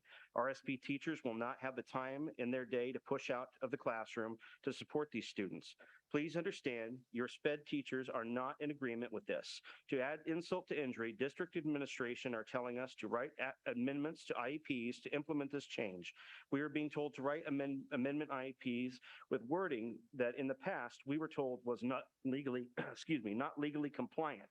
We are being told to hold IEPs in ways where we've been told are not best practice. On the goals page, we are told to change the wording on persons responsible for the goal to teacher classroom staff. Our training has always been to write the special education staff responsible for implementing the goal. Sounds like a simple wording change, but it's absolutely significant to the plan as well as next year's vision, or they wouldn't be telling us to do it. Past best practice has been to try to contact parents through multiple modes of communication and multiple times to offer an in-person meeting. Last resort is sending paperwork home for signature without a meeting, especially when implementing a change in service. I want to make clear to parents with students in unstaffed or understaffed special day classes that we do care about you and your student situation. We see these classrooms on our campus and have witnessed the district's mismanagement and recruitment, hiring practices, and support to teaching staff. However, the way to solve this problem is not to underserve yet another group or special education students. It is not to violate parents' rights. As a SPED teacher, I will not be able to tell you to not sign that amendment IEP. I'm grateful. Mr. Noble, your time's up. Please wrap up. I'm grateful for this forum because here I tell you, do not sign, don't sign the IEP. Next to the podium, Annie D. Medeiros, followed by Jelini Morgan. Hello, my name is Ann D. Medeiros, and I'm the Sacramento Regional Office Manager for the State County on Developmental Disabilities. The State Council on Developmental Disabilities is a government agency established by federal law under the Developmental Disabilities and Bill of Rights Act and state law under the Lanterman Act. The council is to ensure that individuals with intellectual and developmental disabilities and their families participate in the planning, design, and receipt of services and supports they need, which promote increased independence, productivity, self-determination, and inclusion. Individualized education plans exist to guarantee equitable access to education and needed services within the school to those with disabilities. This agreement between the school, the individual with disabilities, and their families can be a long process that requires careful consideration and collaboration. Rushed amendments do not meet the need for consideration and collaboration. We are concerned the seemingly unilateral decision to remove inclusion specialists by the Elk Grove Unified School District administration effectively removed the rights of the individuals with disabilities and their families to participate in the planning of their education that both protects their rights and encourages independence and inclusion. The time for conversations with the individuals, families, and community was before the decision was made. As part of my regular duties, I reach out to all special education local area plans, or SELPAs, and community advisory committees in the 10 counties I serve. On initially learning of this issue, I moved up my check-in timeline. After not being able to find a schedule posted for the SELPAs online, I sent an email to Ann Regali, the Director of Special Education, requesting a schedule for the SELPA meetings. This was sent on August 30th. As of today, a week later, I have not received a response. Additionally, an attempt to locate information for the Community Advisory Committee led to inaccessible links and a Facebook group that did not have current information. Also, it has come to our attention that what information is being sent home has been sent home on this issue in English, further marginalizing vulnerable populations. The Sacramento Regional Office of the State Council on Developmental Disabilities would like the answer to the following questions. With these sudden changes, how is the district going to ensure that quality special education services continue uninterrupted in accordance with the student's IEP, especially when the IEP lists special education services that are provided by an inclusion specialist? Was this decision made by administration without public input? Was the district CAC or SELPA consulted? With the changes, how will students with disabilities have guaranteed opportunities for inclusion with their non-disabled peers and access to least restrictive environments? What specific and measurable actions will be taken to ensure that educators, students, and families are involved in the changes to programs that affect the daily lives of individuals with disabilities? And what will be done to ensure that information is being sent home not only in plain language, but also in their native languages? Ms. Yes. Medeiros, your time's up. Please wrap up. Okay, so I hope this situation creates opportunity for further conversations, collaborations. I encourage you to listen to the advocates in this room and have a special session scheduled within the next 2 weeks. To the podium, Jelani Morgan, followed by Stephanie Balladini.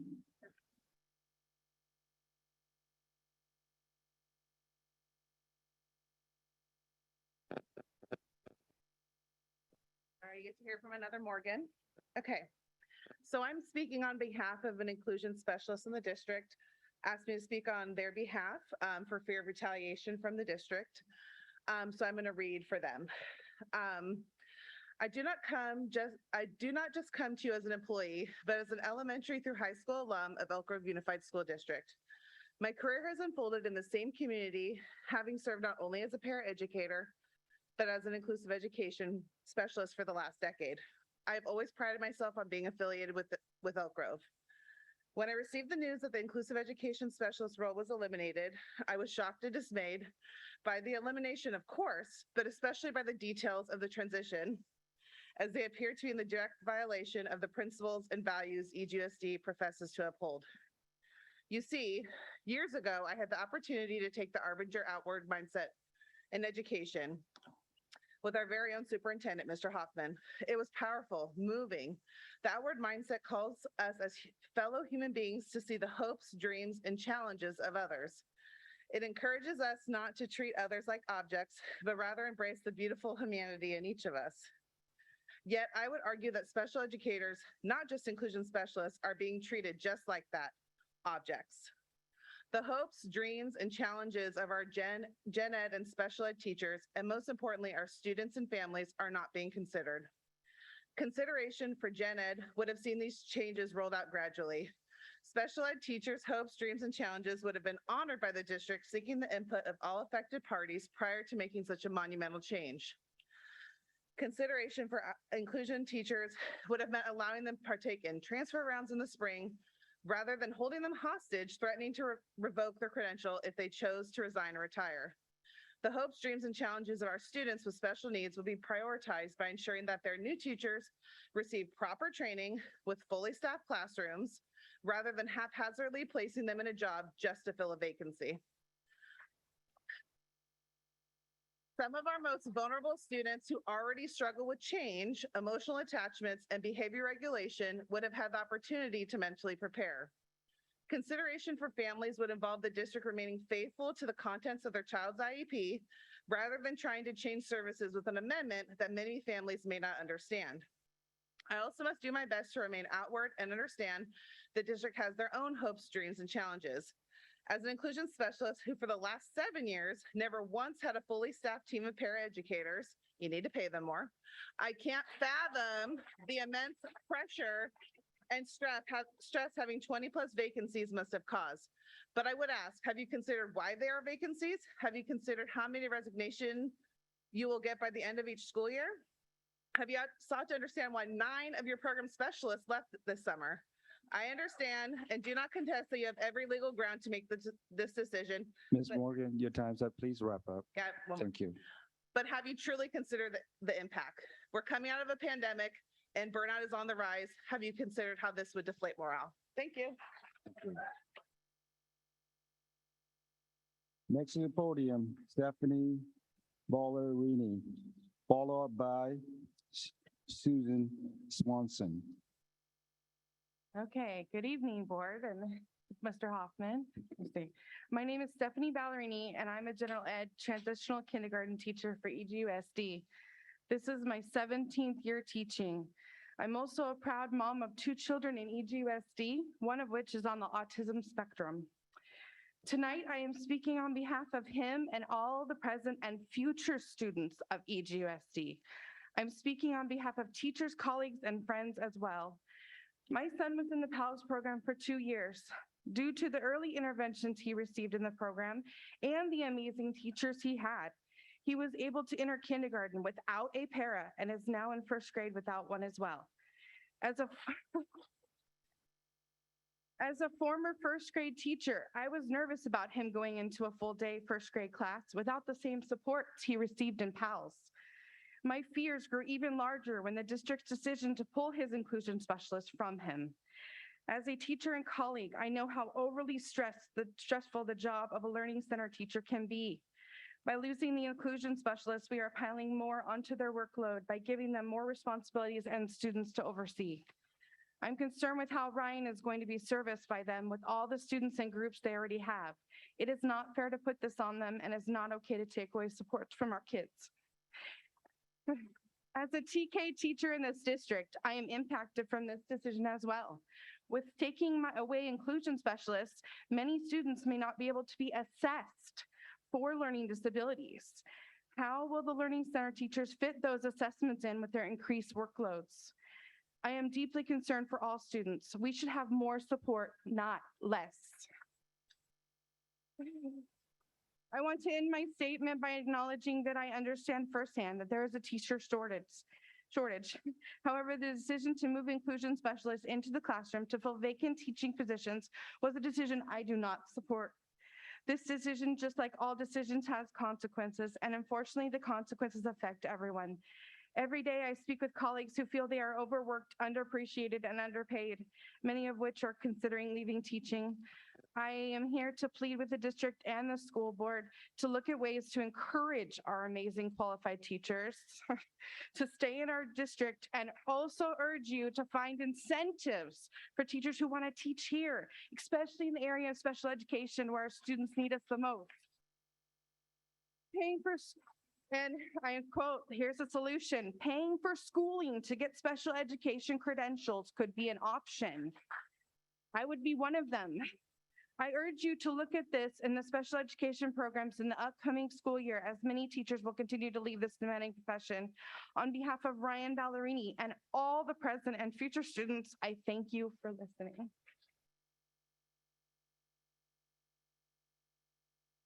Next to the podium, Susan Swanson. Thank you. Followed by Lisa Stanley. Good evening, board members. Tonight, I'm speaking up for those who feared retaliation. On September 1st, ABC News 10 aired a report featuring the parents group, EGUSD Inclusion Stays, and their protest at district headquarters. This group assembled to push back on the recent underhanded and cowardly decisions made by leadership to inclusion and special ed services. During the news brief, ABC reached out to the district for its comment, and Public Information Officer Zanthi Soriano offered this statement, quote, "It's very regrettable to have to pivot and make a change at the last minute," end quote. Let me read that again. It's very regrettable to have to pivot and make a change at the last minute. Really? Pivot and last minute? We know this plan was absolutely not last minute. The group here tonight feels the magnitude of this decision. They suspect the plan to uproot inclusion was secretly underway for months with zero input from staff or parents. And to add insult to injury, leadership sheepishly announced all of this through an email, with parents initially being sent an email message intended for only staff. Once again, EGUSD's actions reinforce a constant lack of community and stakeholder inclusion, a lack of transparency and of proactive and thoughtful solutions versus reactive ones, fallout from poor direction and misguided communication, resulting in knee-jerk, false empathy public statements. It's been said, this district does not make decisions putting students first. They do things for themselves. Students are simply moved through their system. Your actions validate this 100%. Leadership single-handedly decimated employee trust, along with district goals of equity and inclusion and real parent partnership. Leadership is in fact taking services away from a group of students who have greater needs than those of general education. These changes will push the district into being out of compliance with the state and they're harmful to staff and students already under the burden of heavy caseloads and a lack of support. In close, I urge the board to schedule a special public session on inclusion and special ed and to put a hard stop to what is underway. And this session needs to be at a time when all stakeholders can attend. Many parents are considering litigation. Many staff are considering leaving the district. There is no good that comes from any backhanded decision-making. Leadership's actions will have severe consequences and were not well thought out. Trustees, now's your chance to change that immediately. Thank you.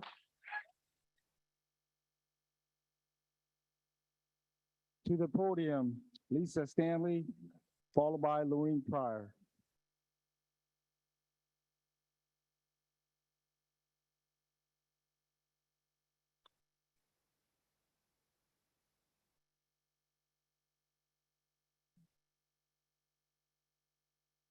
My name is Lisa Stanley, an advocate with Black Youth Leadership Project. We have been consistently giving public comment to bring light to the issues happening in your district. The treatment of our Black students has steadily increased. We continue to show up on your campuses and support youth and families alike as they try to navigate and survive in EGUSD. We are tired. 4 of our 5 complaints just this year all come from Elk Grove. We literally just left Sheldon where a student has been traumatized by a teacher. The student knew she was not being treated fairly, ignored, and was accused of being off task. When confronted of this mistreatment, your VP cut us off and completely dismissed our concerns. Sounds a lot like the leadership here. Another school year has started and nothing has been done to rectify the damage done to Black students. Our Black students are hyper-focused on and never given the benefit of the doubt. They are penalized and given discipline that far exceeds the alleged behavior. Black students are suspended and expelled at higher rates than their counterparts, and we will not stand by idly. All of last year, BYLP went back and forth with your district. We wanted to work with your district as a preventive measure and bring our services to your campuses to no avail. It was a game of cat and mouse. We did what you asked and you continue to move the mark.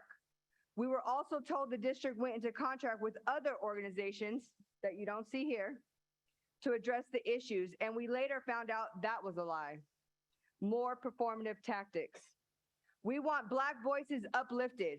We want all those in positions to make change to start moving like you care of what the Black community is up against. We want all those in charge of Black children to work and operate out of love, empathy, and compassion. Black students need and deserve the same tolerance and understanding as all students. Previous speakers spoke of equity, and we've been hearing that a lot tonight. We have and will continue for Black students, and we encourage everyone to join this fight. We must acknowledge the real issue across these campuses, anti-Blackness. To all the parents, when there is an issue on school campuses, have an advocate present. Share our organization, Black Youth Leadership Project, everywhere. Let families know we are here and they are not alone. While our plates are full, we make our babies a priority and will drop everything when we are called on. We know the district will tell you anything to try to appease you, but as you can see, they are not in the business of truly making a drastic change because that would take courage.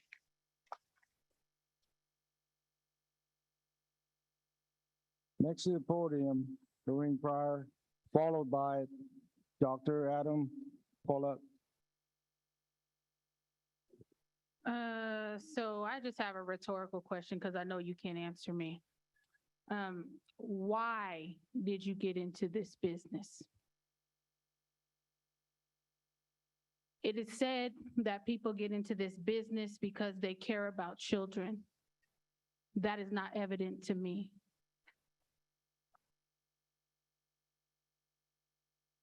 I've been to multiple schools in these years. I'm following up on complaints from last year. I don't really have an open communication with all of you board members, and I really don't know why, because I'm helping you out. I'm actually an extra that you don't have to pay currently because you really don't want to change because you would have honored our proposal if you did. We're tired. Like Lisa said, we're tired. We're up in the morning early. We're on your campuses. Like what happened at Monterey Trail? I was there the next morning. Where were you? I was talking to the students. I was called on my cell phone while on campus. A child said to me, "I don't feel safe." Where were you all at? Whose school is that? Where were you guys at? Because the children are crying, they're traumatized, they were upset that the teachers didn't bring it up in class. You see your classmate hit in the head twice with a fire extinguisher. The left hand don't know what the right hand is doing. Somebody told the police that he was having trouble breathing. Then I get to the school, they tell me, "Oh, no, we knew he got hit in the head. Then why wasn't he transported via ambulance?" It's sheer incompetence at this point. And we're tired. I'm tired of coming up here raising my blood pressure. Last school year, it was the bus drivers and then it was the paras. Now you done took away inclusion. Why did you get in this business?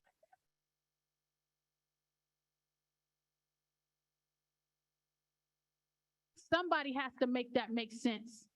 And if you can't, I suggest you start looking at the staff you have in place, your cabinet, and holding them accountable. This is nonsense. So Lisa said everything that I was going to say. I'm sorry, parents, I didn't wear red today. I've been at different schools today, but you have my support as well. We got to do better. I've been here. I'm going to be here. So you need to get used to it and figure out how to work with me because I won't go away.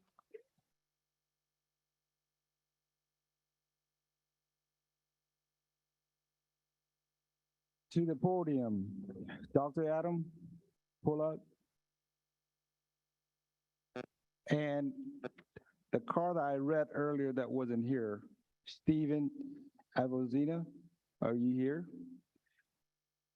You up next. I'd like to ask the parents, are any of your kids anxious? Are any of them depressed? Do they feel stupid because they're having a hard time learning? You know what? I already know that. I might be your kid's therapist. I'm a clinical pediatric psychologist working full-time in the field, more than 20 years, and Elk Grove is my home. And let me tell you, these kids start every day with a little emotional bank account. It's a little bit of money they got in there to get through the day. And money comes out. The kids they didn't pick me for the team. I got teased riding my bike on the way in. I don't have enough self-esteem to raise my hand to ask a question in class because I don't want to look dumb in front of every one of these kids. And there's one person who stands between the child and that learning experience, and it's the inclusion specialist. And my child is in this district, and let me tell you, he is flourishing. And it's because of Mr. Bramer.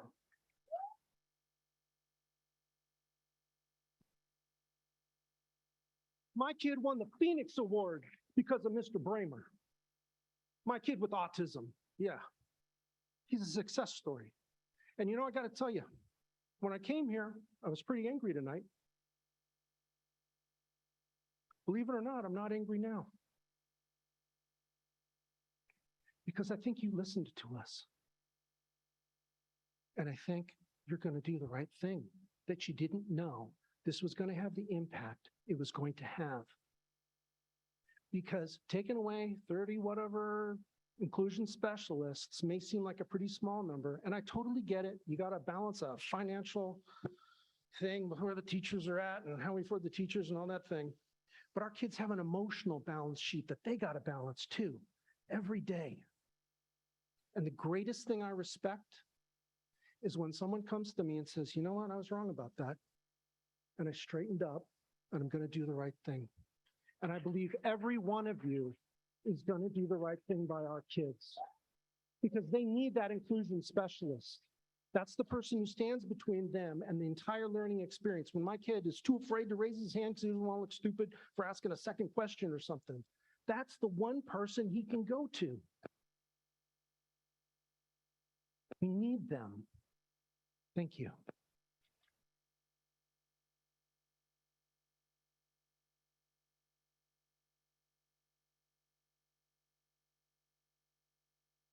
Madam Chair, I think we end our blue card because Stephen is, I believe he's not here. So that's our last card. So I just want to check in one more time for any Zoom public comments that we had mentioned previously to ensure that those individuals have an opportunity. This is the last call for those comments. They're not online. So no, they don't appear to be online. Thank you.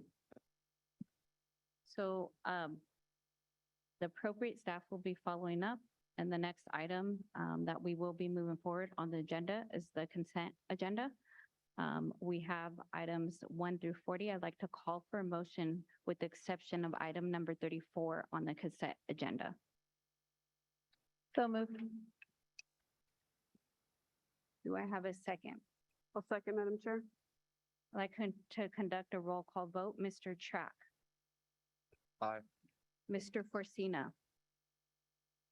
Aye. Mr. Perez. Aye. Ms. Jamerson. Aye. Mr. Yang. Aye. Ms. Albiani. Aye. Ms. Tritus Espinoza. Aye. Myself is an aye. It's unanimous. I'd like to call for a 5-minute comfort break at this time. We'll be back in 5 minutes.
I'd like to call the meeting back to order. And the next item on our agenda is bargaining units. So do we have any bargaining units that wish to address the board? And I see a hand. So please come up to the podium.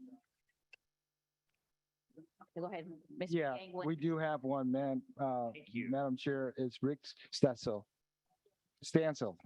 Awesome, thank you. Madam President, members of the board, Superintendent Hoffman, Ms. Avalos. I'm here, Rick Stansel, President of EGA, unfortunately, to talk continuing about special ed this evening and what happened with the inclusive education changes.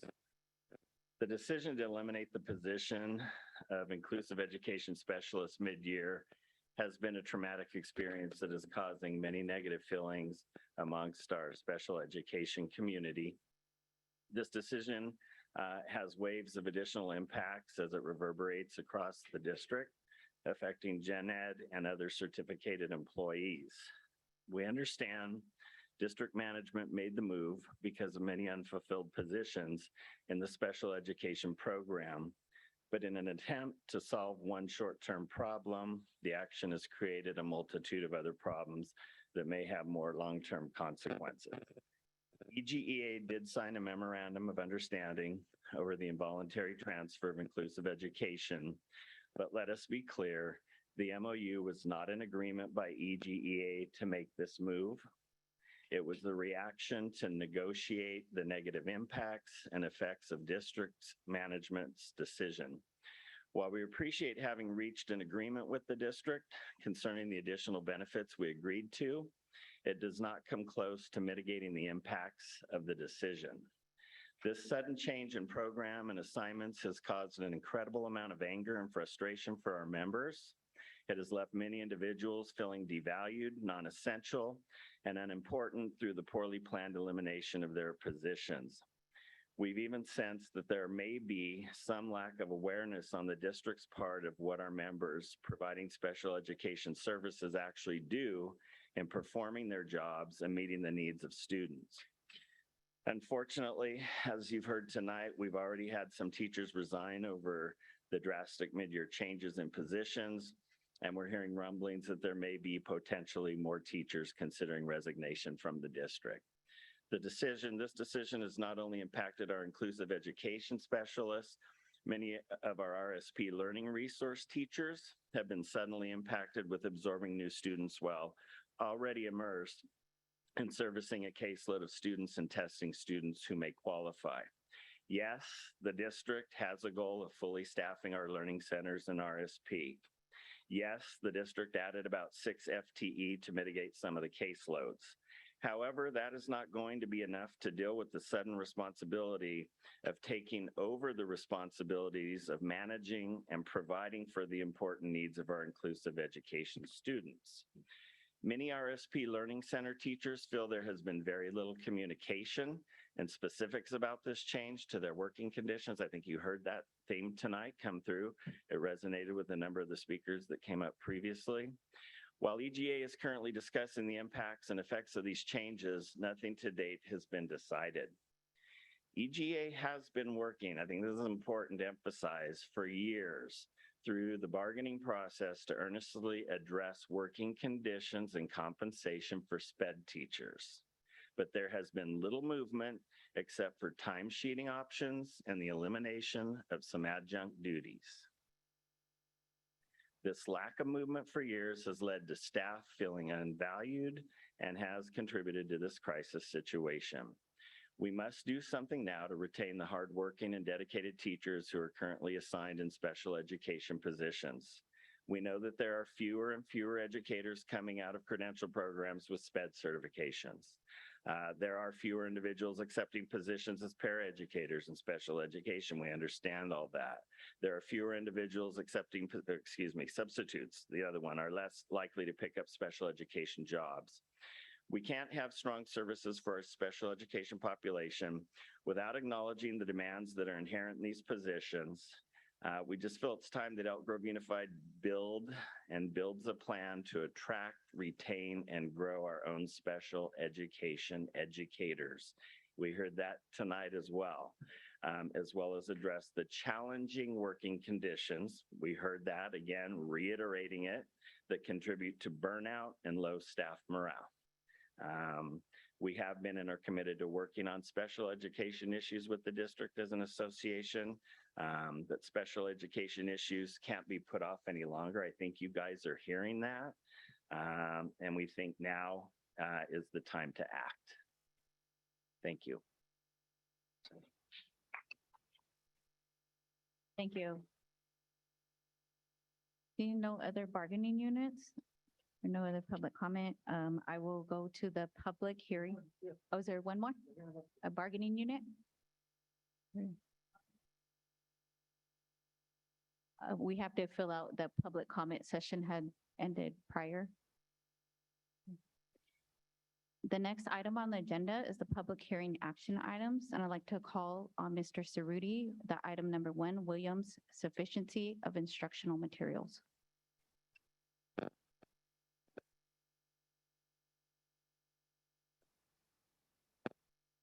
Thank you and good evening, Madam President, members of the board, Superintendent Hoffman and Ms. Avalos.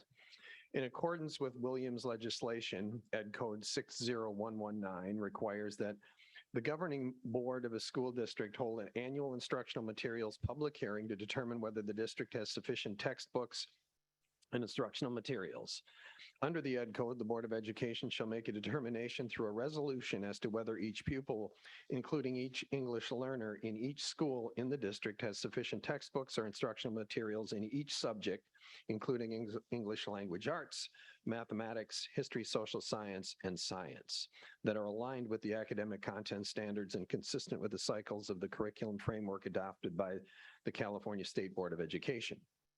In accordance with the state law, the Board of Education is requested to declare a public hearing and address the accompanying resolution that certifies that the Elk Grove Unified School District is in compliance with the Ed Code, ensuring that each pupil has sufficient instructional materials. After opening and closing the public hearing, the board is respectfully requested to approve resolution number 14, certifying that the Elk Grove Unified School District is in compliance with Ed Code 60119, ensuring that each pupil has sufficient instructional materials. At this time, I'd like to open the public hearing, and I'd like to call on Ms. Soriano to see if there's any public comments via Zoom related to this item. Madam Board President Martinez O'Leary, there are no public comments related to this item on Zoom. Are there any other blue cards related to this item? Madam Chair, President, there's no blue card Thank on you. this item. I'd like to close the public hearing and call for a motion to approve resolution number 14, which certifies that the Elk Grove Unified School District is in compliance with Education Code EC 60119, ensuring that each pupil has sufficient instructional materials. I move. I have a motion by Mr. Yang. Do I have a second? Second. A second. I'd like to conduct a roll call vote. Mr. Track, Aye. Mr. Perez, Aye. Ms. Jamerson. Aye. Mr. Yang. Aye. Ms. Albiani. Aye. Ms. Tritis Espinoza. Aye. And Mr. Forcina. Aye. And myself is an aye. Thank you, ma'am. Thank you.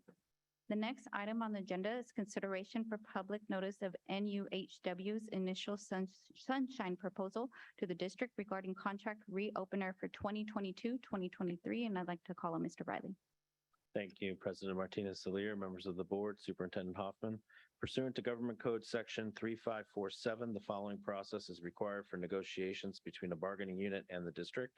1, the union's initial proposal is officially presented at a public meeting of the governing board for public notice. And 2, a public hearing is conducted to receive public input regarding the union's initial proposal. The initial proposal for the National Union of Health Workers is attached. It is recommended that after the closure of the public hearing, the board take action to officially receive NUHW's initial proposal. At this time, I'd like to open the public hearing and call on Ms. Soriano to see if there's any public comments related to this item on Zoom. Madam Board President Martinez O'Leary, there are no public comments on Zoom related to this item. I'd like to call at this time any blue cards if there are any on this item. Madam Chair, President, there's no blue call on this item. Therefore, I would like to close public hearing and I call for a motion to receive the National Union of Healthcare Workers NUHW initial sunshine proposal to the district regarding the contract reopener for 2022-2023. So moved. I'll second, Madam Chair. I have a first and a second. I'll conduct a roll call vote. Ms. Jamerson, Aye. Mr. Yang, Aye. Ms. Albiani, Aye. Ms. Tritis Espinoza, Aye. Mr. Forcina, Aye. Mr. Perez, Aye. and myself is an aye, unanimous. We'll move on to the next item, item number 3. Thank you again. Pursuant to Government Code Section 3547, following process is required for negotiations between a bargaining unit and the district. The union's initial proposal is officially presented at a public meeting of the governing board for public notice, and a public hearing is conducted to receive public input regarding the union's initial proposal. PSWAs, which is they represent our school psychologists and social workers. Their initial proposal is attached, and it's recommended that after the closure of the public hearing, the board take action to officially receive PSWA's initial proposal.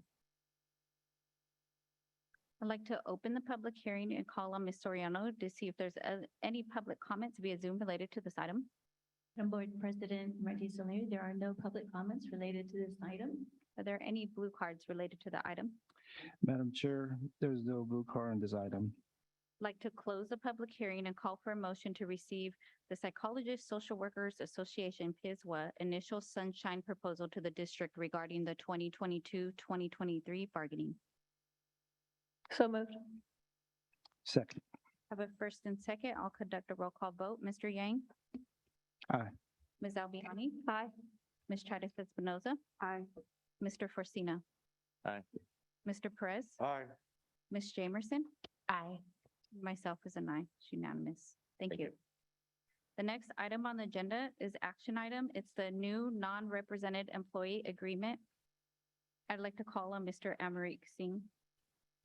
Good evening, Madam President, Dr. Martin Soler, members of the board, Superintendent Hoffman, and colleagues.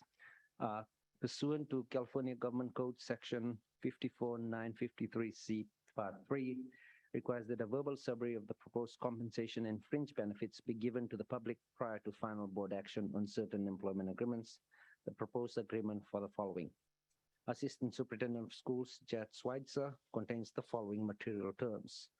Number 1, the term of the proposed employment agreement for Assistant Superintendent of Schools begins on September 12, 2022 and shall continue through June 30th, 2025. Compensation, the following constitutes the employee's base annual salary effective September 12, 2022. The Assistant Superintendent of Schools shall begin on Step 6 and 7 of the Assistant Superintendent of Schools salary schedule. Effective September 12, 2022, his base annual salary at Step 7 shall be $179,033, which shall be prorated for the fiscal year based upon the September 12, 2022 start date. Benefits, the Assistant Superintendent of Schools would receive the same health and welfare benefits and retiree benefits as other district certificated management employees, as those benefits may change from time to time. Vacation, sick leave, and holidays, the Assistant Superintendent shall be entitled to the same vacation, sick leave, and holidays with pay as are provided to other certificated management personnel. Travel, the Assistant Superintendent of Schools shall receive $100 per month for travel within the district's boundaries, irrespective of the number of miles traveled on district business and general business expenses that he incurs in the official performance of Assistant Superintendent duties and responsibilities. Work year, the Assistant Superintendent of Schools certificated management work year shall be 246 days.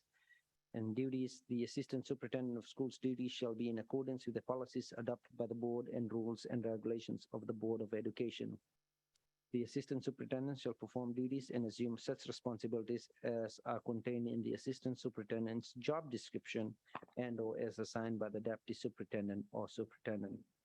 This concludes the summary of the employment agreement for the Assistant Superintendent of Schools, and a complete copy of the agreement is available from the district office upon request. At this time, I'd like to call for a motion to approve the Assistant Superintendent of Schools Employment Agreement that begins on September 12th, 2022 and shall continue through June 30th, 2025. Yes, Mr. Forcina. Yes. Henry, the new assistant superintendent's going to come in at the top step. It's going to come in at step 7 of step 6 and 7. They're coming in at the top step. No, they're not.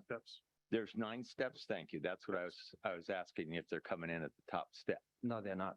Okay, so there's a 9-step schedule.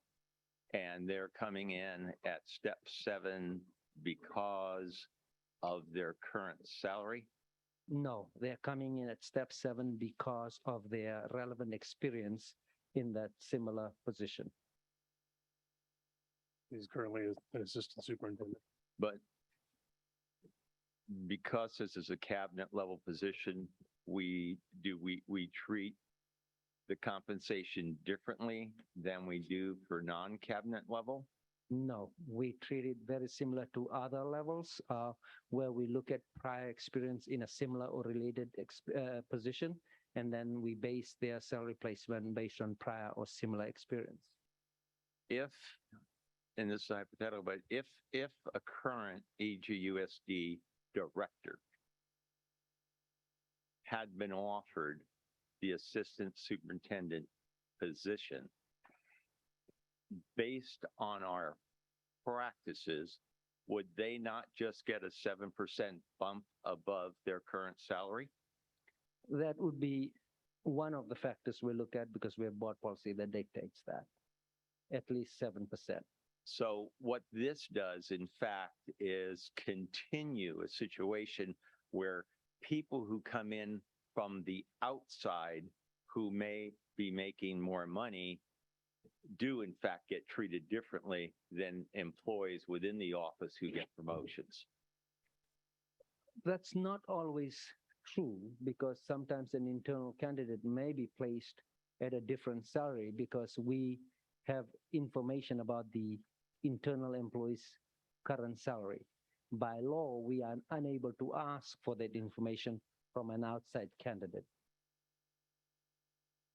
Yeah, I'm not trying to make you uncomfortable. I'm just trying to point out a fact that we have discrepancy in the way in which we treat employees from inside the office who get promotions and those who may come from outside with different salary situations. Thank you. Just at one point on this particular, we do have 2 different pieces that we have to consider in that process. But if we had somebody that was an assistant superintendent that moved into another assistant superintendent position, the years that they did that job would be factored into where they were placed on the schedule. So it is, when they come from another district, having done the same level, it does make things a little challenging. Yeah, I don't want to go back and forth on this, but that person who may have been an assistant superintendent for 150 years isn't going to be expected to do any more than that director who may have been here for 10 years and is getting promoted into the assistant superintendency because they are both expected to perform the job description duties. Agreed. You don't, right? Yeah, but placement's placement. Right? So we treat people differently. That was my point. Thank you. We place people where they should be placed. I'd like to move the motion. Okay, I have a call to move the motion by Ms. Albiani. Do I have a second? I'll second. I have a second by Ms. Tritis Espinoza. I'll conduct a roll call vote. Ms. Albiani? Aye. Ms. Tritis Espinoza? Aye. Mr. Forcina? Aye. Mr. Perez? Aye. Ms. Jamerson? Aye. Mr. Yang? Aye. Myself is an aye, is unanimous. Thank you. Thank you. The next item on the agenda is board member and superintendent reports. I'd like to call on any board members and/or the superintendent who wish to submit reports on the organization committees relative to the districts and operations. I'll do just a quick report. As you know, schools are all up and running, and it's been a very good start overall. I do acknowledge the challenges we're working through with the special education programming right now, and do look forward to continued work in making sure that we're serving our students at the best of our ability every single day, and continuing to work with our parents and our staff as we work through the process. So just want to thank you. Any other reports? Seeing none, the next item on the agenda is a consideration of future agenda items. As a relative reminder of the proposed potential items, no action or discussion shall be taken on an item not appearing on the posted agenda, but may ask for brief consideration. Thank you. I would like to make a motion for future agenda item on the inclusion specialist program. I would like a report on this program on the next meeting, which is September 20th. That includes our past service, our present service, and our future service, how we cater the students so that we could have the opportunity to discuss about further to bring resolution to our stakeholders, especially our students. We have a motion. So I like to second that. so one piece. Multiple hands. I Okay. think I'll call on the superintendent, then I know I heard a second. I'll call on Mr. Hoffman, and then I heard a second, and then Mr. Frisina had his hand raised too, so. Well, excuse me, but why would you have somebody speak when it hasn't been seconded? Well, he had just raised a hand at the same time, so I'm just being conscious of it. So we could have, second, Okay. same time. I was looking both directions. The one thing that we've been conscious of with regards to future agenda items is not setting a date for those, but to schedule a future agenda. So we just got to make sure if we set an actual date, that's outside of our normal practice. Correct me if I'm wrong, but we are the Board of Education and could do whatever we choose to do. Am I right or wrong? That's right. That's right. We can, I think just You. consideration. So there was a first, and then did you have another comment, a clarity comment? Before we vote on the motion that Sean made, I'd like to suggest an alternate motion. And my motion would be that based on the information we received tonight regarding the changes in the inclusion program, that the Board of Education hold a public hearing on the issue. Now, the reason I make a request for a public hearing as opposed to an agenda item is that there would be more time available for the discussion of the issue in the public hearing format than there would ever be if it were just an agenda item. So I move for a public hearing on the issue of inclusion and all of the associated factors that we are certainly aware of, and that be conducted in a 2-week period. So, Yeah. so are we open for discussion or what? Well, I think What are we doing? it's more of an amendment, not discussion, just asking for clarity, but we had a motion at hand originally from you, so I'm going to go back to that. And then it was seconded by Mr. Perez, so we can conduct a roll call vote. I did see a hand go up. Is there any, I just want to make sure, is it a clarification question about the motion at hand? I have an alternate motion, Madam Chair. Can I make that now? Yes. So I appreciate that we're trying to find the best way to go about this and be responsive. It's not clear to me that the restrictions that we have as a board in how we conduct a meeting are actually what lend themselves to the public being heard in the best way possible. So it concerns me a little bit to do that kind of under the structure that we have here. I'm wondering if it's not a better format to do something that is more inclusive and gets a higher level of public participation, more of a a workshop format. Some of the folks mentioned the advisory committee that exists. So I don't know, Mr. Superintendent, I'll look to you for what is the appropriate way to explore some ways to gather that additional input to engage in the dialogue that hasn't been able to take. Can I ask you a question? Did you attend the meeting, the public meeting that was held at Pleasant Grove High School 2 Decembers ago? About this? Huh? About this? About the black girl who was harassed, and the entire community came out to discuss their feelings about practices and safety and so on and so forth. I'd call that a public hearing. Yes, we do have some I don't know what that means. confusion about, so a public hearing is just an item on an agenda. We did public hearings tonight with regards to, and generally what those are is opportunity for the public to share information before the board takes action on something.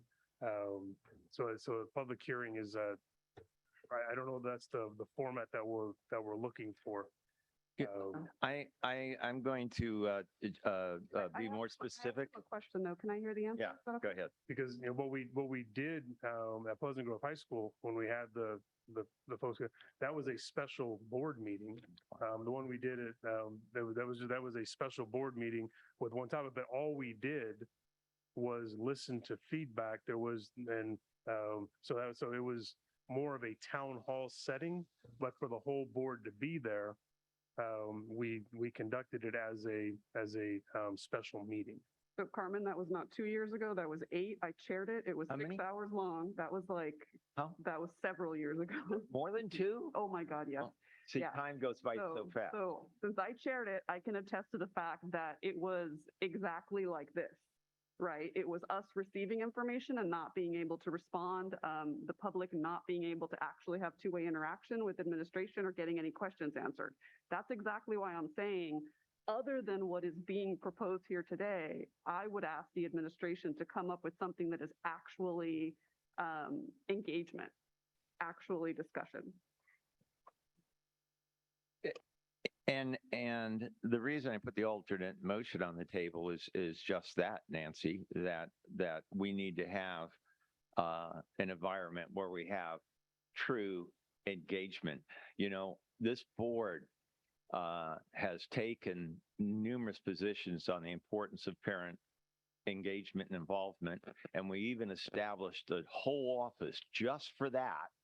And then we had this important issue come up, and it appears that all of what we done did not have importance. And so we need to have an open forum where we have full engagement. I don't care what you call it. We're agreed on that. So just so we're clear, the public hearing is literally a special public comment opportunity in the agenda in a regular meeting. Yeah, So I'm going to have all of the formal definitions in my head. I just want us to be able to engage each other. I mean, one option that we heard from the public tonight was to do a special meeting that's the topic. That could be scheduled. That would be something I can't pick a date. We heard 2 weeks from the group. So we could look to try to schedule a special meeting that was the topic. And I could work with the president to identify a date that board members would be available. And if we did that, it would be a posted meeting, and we could do it as a single topic if that's it. Or we could have a topic at a regularly scheduled board meeting and have that but we would move other things away from it so that because it would be a topic. We've done that when there's been big issues. Those are kind of the two options that the board has. I seen a hand raised in the audience, so I just want to acknowledge that at this time on this agenda, it's not time for public comment for audience members. It's a board item. So I just wanted to make that clarity. And I know Ms. Tritis Espinoza and Ms. Jamerson had a comment. really just wanted to clarify that with the two options that the superintendent just outlined, it would work the exact same way as what we just did, right? The board receives information, right, from the public. It would essentially be another public comment opportunity for the public. And if it's agendized, then theoretically we could have a discussion about it, but we Right. also. We could do, what we would like to do is we would do a presentation. Yeah. With regards to, some of the questions that we've heard tonight. We would do a presentation. There'd be an opportunity for the public to comment, on the presentation. And then there'd also be an opportunity for the board to engage because it's an agendized item. The challenge tonight is the board can't engage on an item that's not agendized. So when we put it onto whether it's on a regular meeting or it's a special meeting, if it's an agendized item, then the board can engage. So my question is about clarification. The board can engage with who? Are we able to engage with the public? Yes, you can engage. So now it would be clarifying questions. It's yes, that bottom line is yes. And then my second clarifying question is, can any action be taken at that meeting? It depends on what whether the action is within the jurisdiction of the board to take action versus management's job to manage the district. So it would depend on the topic. Can I say something? I have Mr. Yang and then Mr. So from what I heard from Chris, the presentation is kind of what I'm asking for, a report. Yes. So, and I'm open to more discussion if there need be, but I think this is a good start and I put my motion on it already, so. I second it. Okay, okay. So I thought that is similar from what I heard from Chris. Is it not, Chris? It is the only thing that was a challenge for me was that saying that it was going to be this topic on this date when a lot of things for the 20th may already be said. So the idea that we would schedule a meeting and have this topic scheduled, and whether I'll work with the president to figure out whether it fits on the 20th agenda, because we don't have it's a relatively light agenda and we could give it its just due, or if we make the decision that it would be better as a special meeting standalone, and then then the piece would be checking in with the board to see when the board would be available to do that, and then we'd post the meeting, post the agenda, and let folks know when it was scheduled. I support a special standalone on this item, not during a regular board meeting. This situation, and the public brought this out to our attention, to this whole board. There's a compliance and litigation. And that's, to me, is crisis mode for this board to act as soon as possible. And so that's why I propose a single subject, special ed, no, nothing else, dealing with this present situation that we have in Elk Grove Unified School District. And we need to do it as soon as possible, even within less than 2 weeks if possible. And also have our staff answer a lot of those questions that were presented to this board through a variety of individuals. They were very serious in Not supposed to get into conversation. I think you made your wish clear. This is another recommendation. We can't have a conversation now. All we can do is decide we're going to have a future agenda item. Yeah. So but we can't discuss. This isn't the time for it. We're going to get ourselves into a Brown Act. And let me ask you this. Is our staff going to answer some of those questions or give us feedback? We will make a report, and we heard, and so, yes. Okay. If the board gives me direction, just wait for the board to give me direction to do so. So I'm gonna stay with the date, September 20th, unless Chris is saying that we absolutely can't, put that date into that motion. then I guess that could be, alter. But if we could put that date in there, I would feel better for the sake of time and the sake of urgency in this manner. So I have a hand up by Mr. Forcina.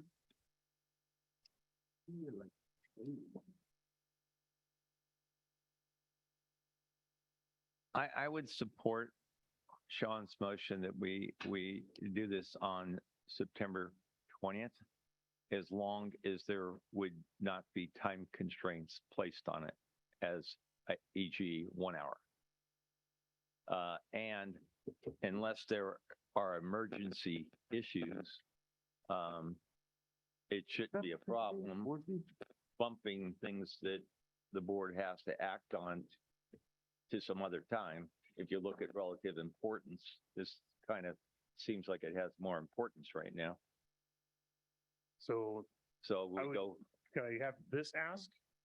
That, that the board give direction that we hold a meeting with the topic of the inclusion services model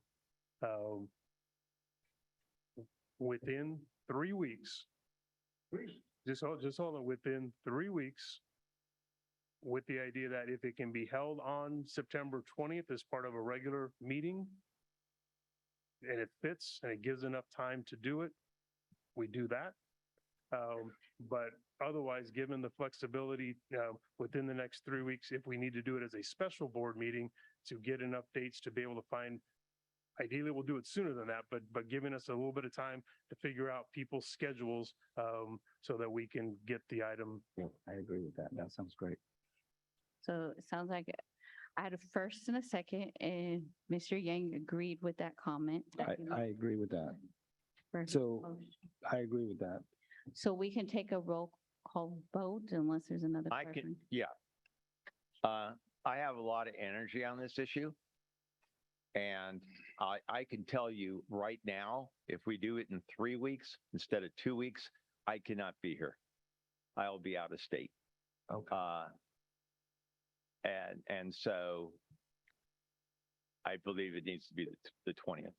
I mean, that does become the challenge, is the scheduling of an unscheduled does become challenging. So that's what it's in the first piece we would try to do is to try to do it on the 20th, but we're going to have to rearrange the way some things are set up. But if we can't do that, so. Well, Keeping. Point of information or clarification. Our next board meeting is September 21st, correct? 20. Okay, hold on. Then October 4th, I believe we have a special meeting.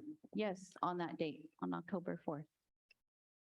Well, Trustee Perez, can I say something real quick? Well, I'm concerned is this is a very serious, important issue, and I like to have our regular board meetings separate on that that day, and maybe the meeting have this meeting before that board meeting, if possible.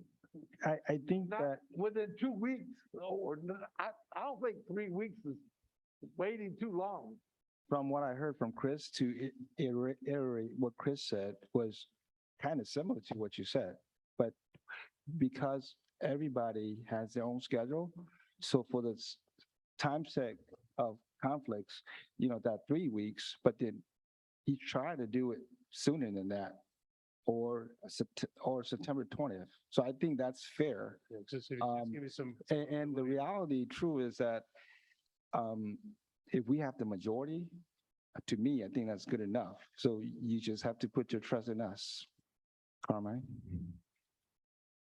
If you can't make it. But that doesn't mean that it's not going to happen before that, right, Chris? Yeah, right, Chris? I can't do that. Okay. I'm going to call the question, Madam Chair. Yes. So what I'm hearing is that we are the potential for the motion, and it was seconded to have it on the September 20th meeting possible. However, it could be extended up to the 3-week time period. And Sean has accepted that correct motion, right? But if we extend it to the 3-week time, we dedicating that special meeting just for this topic.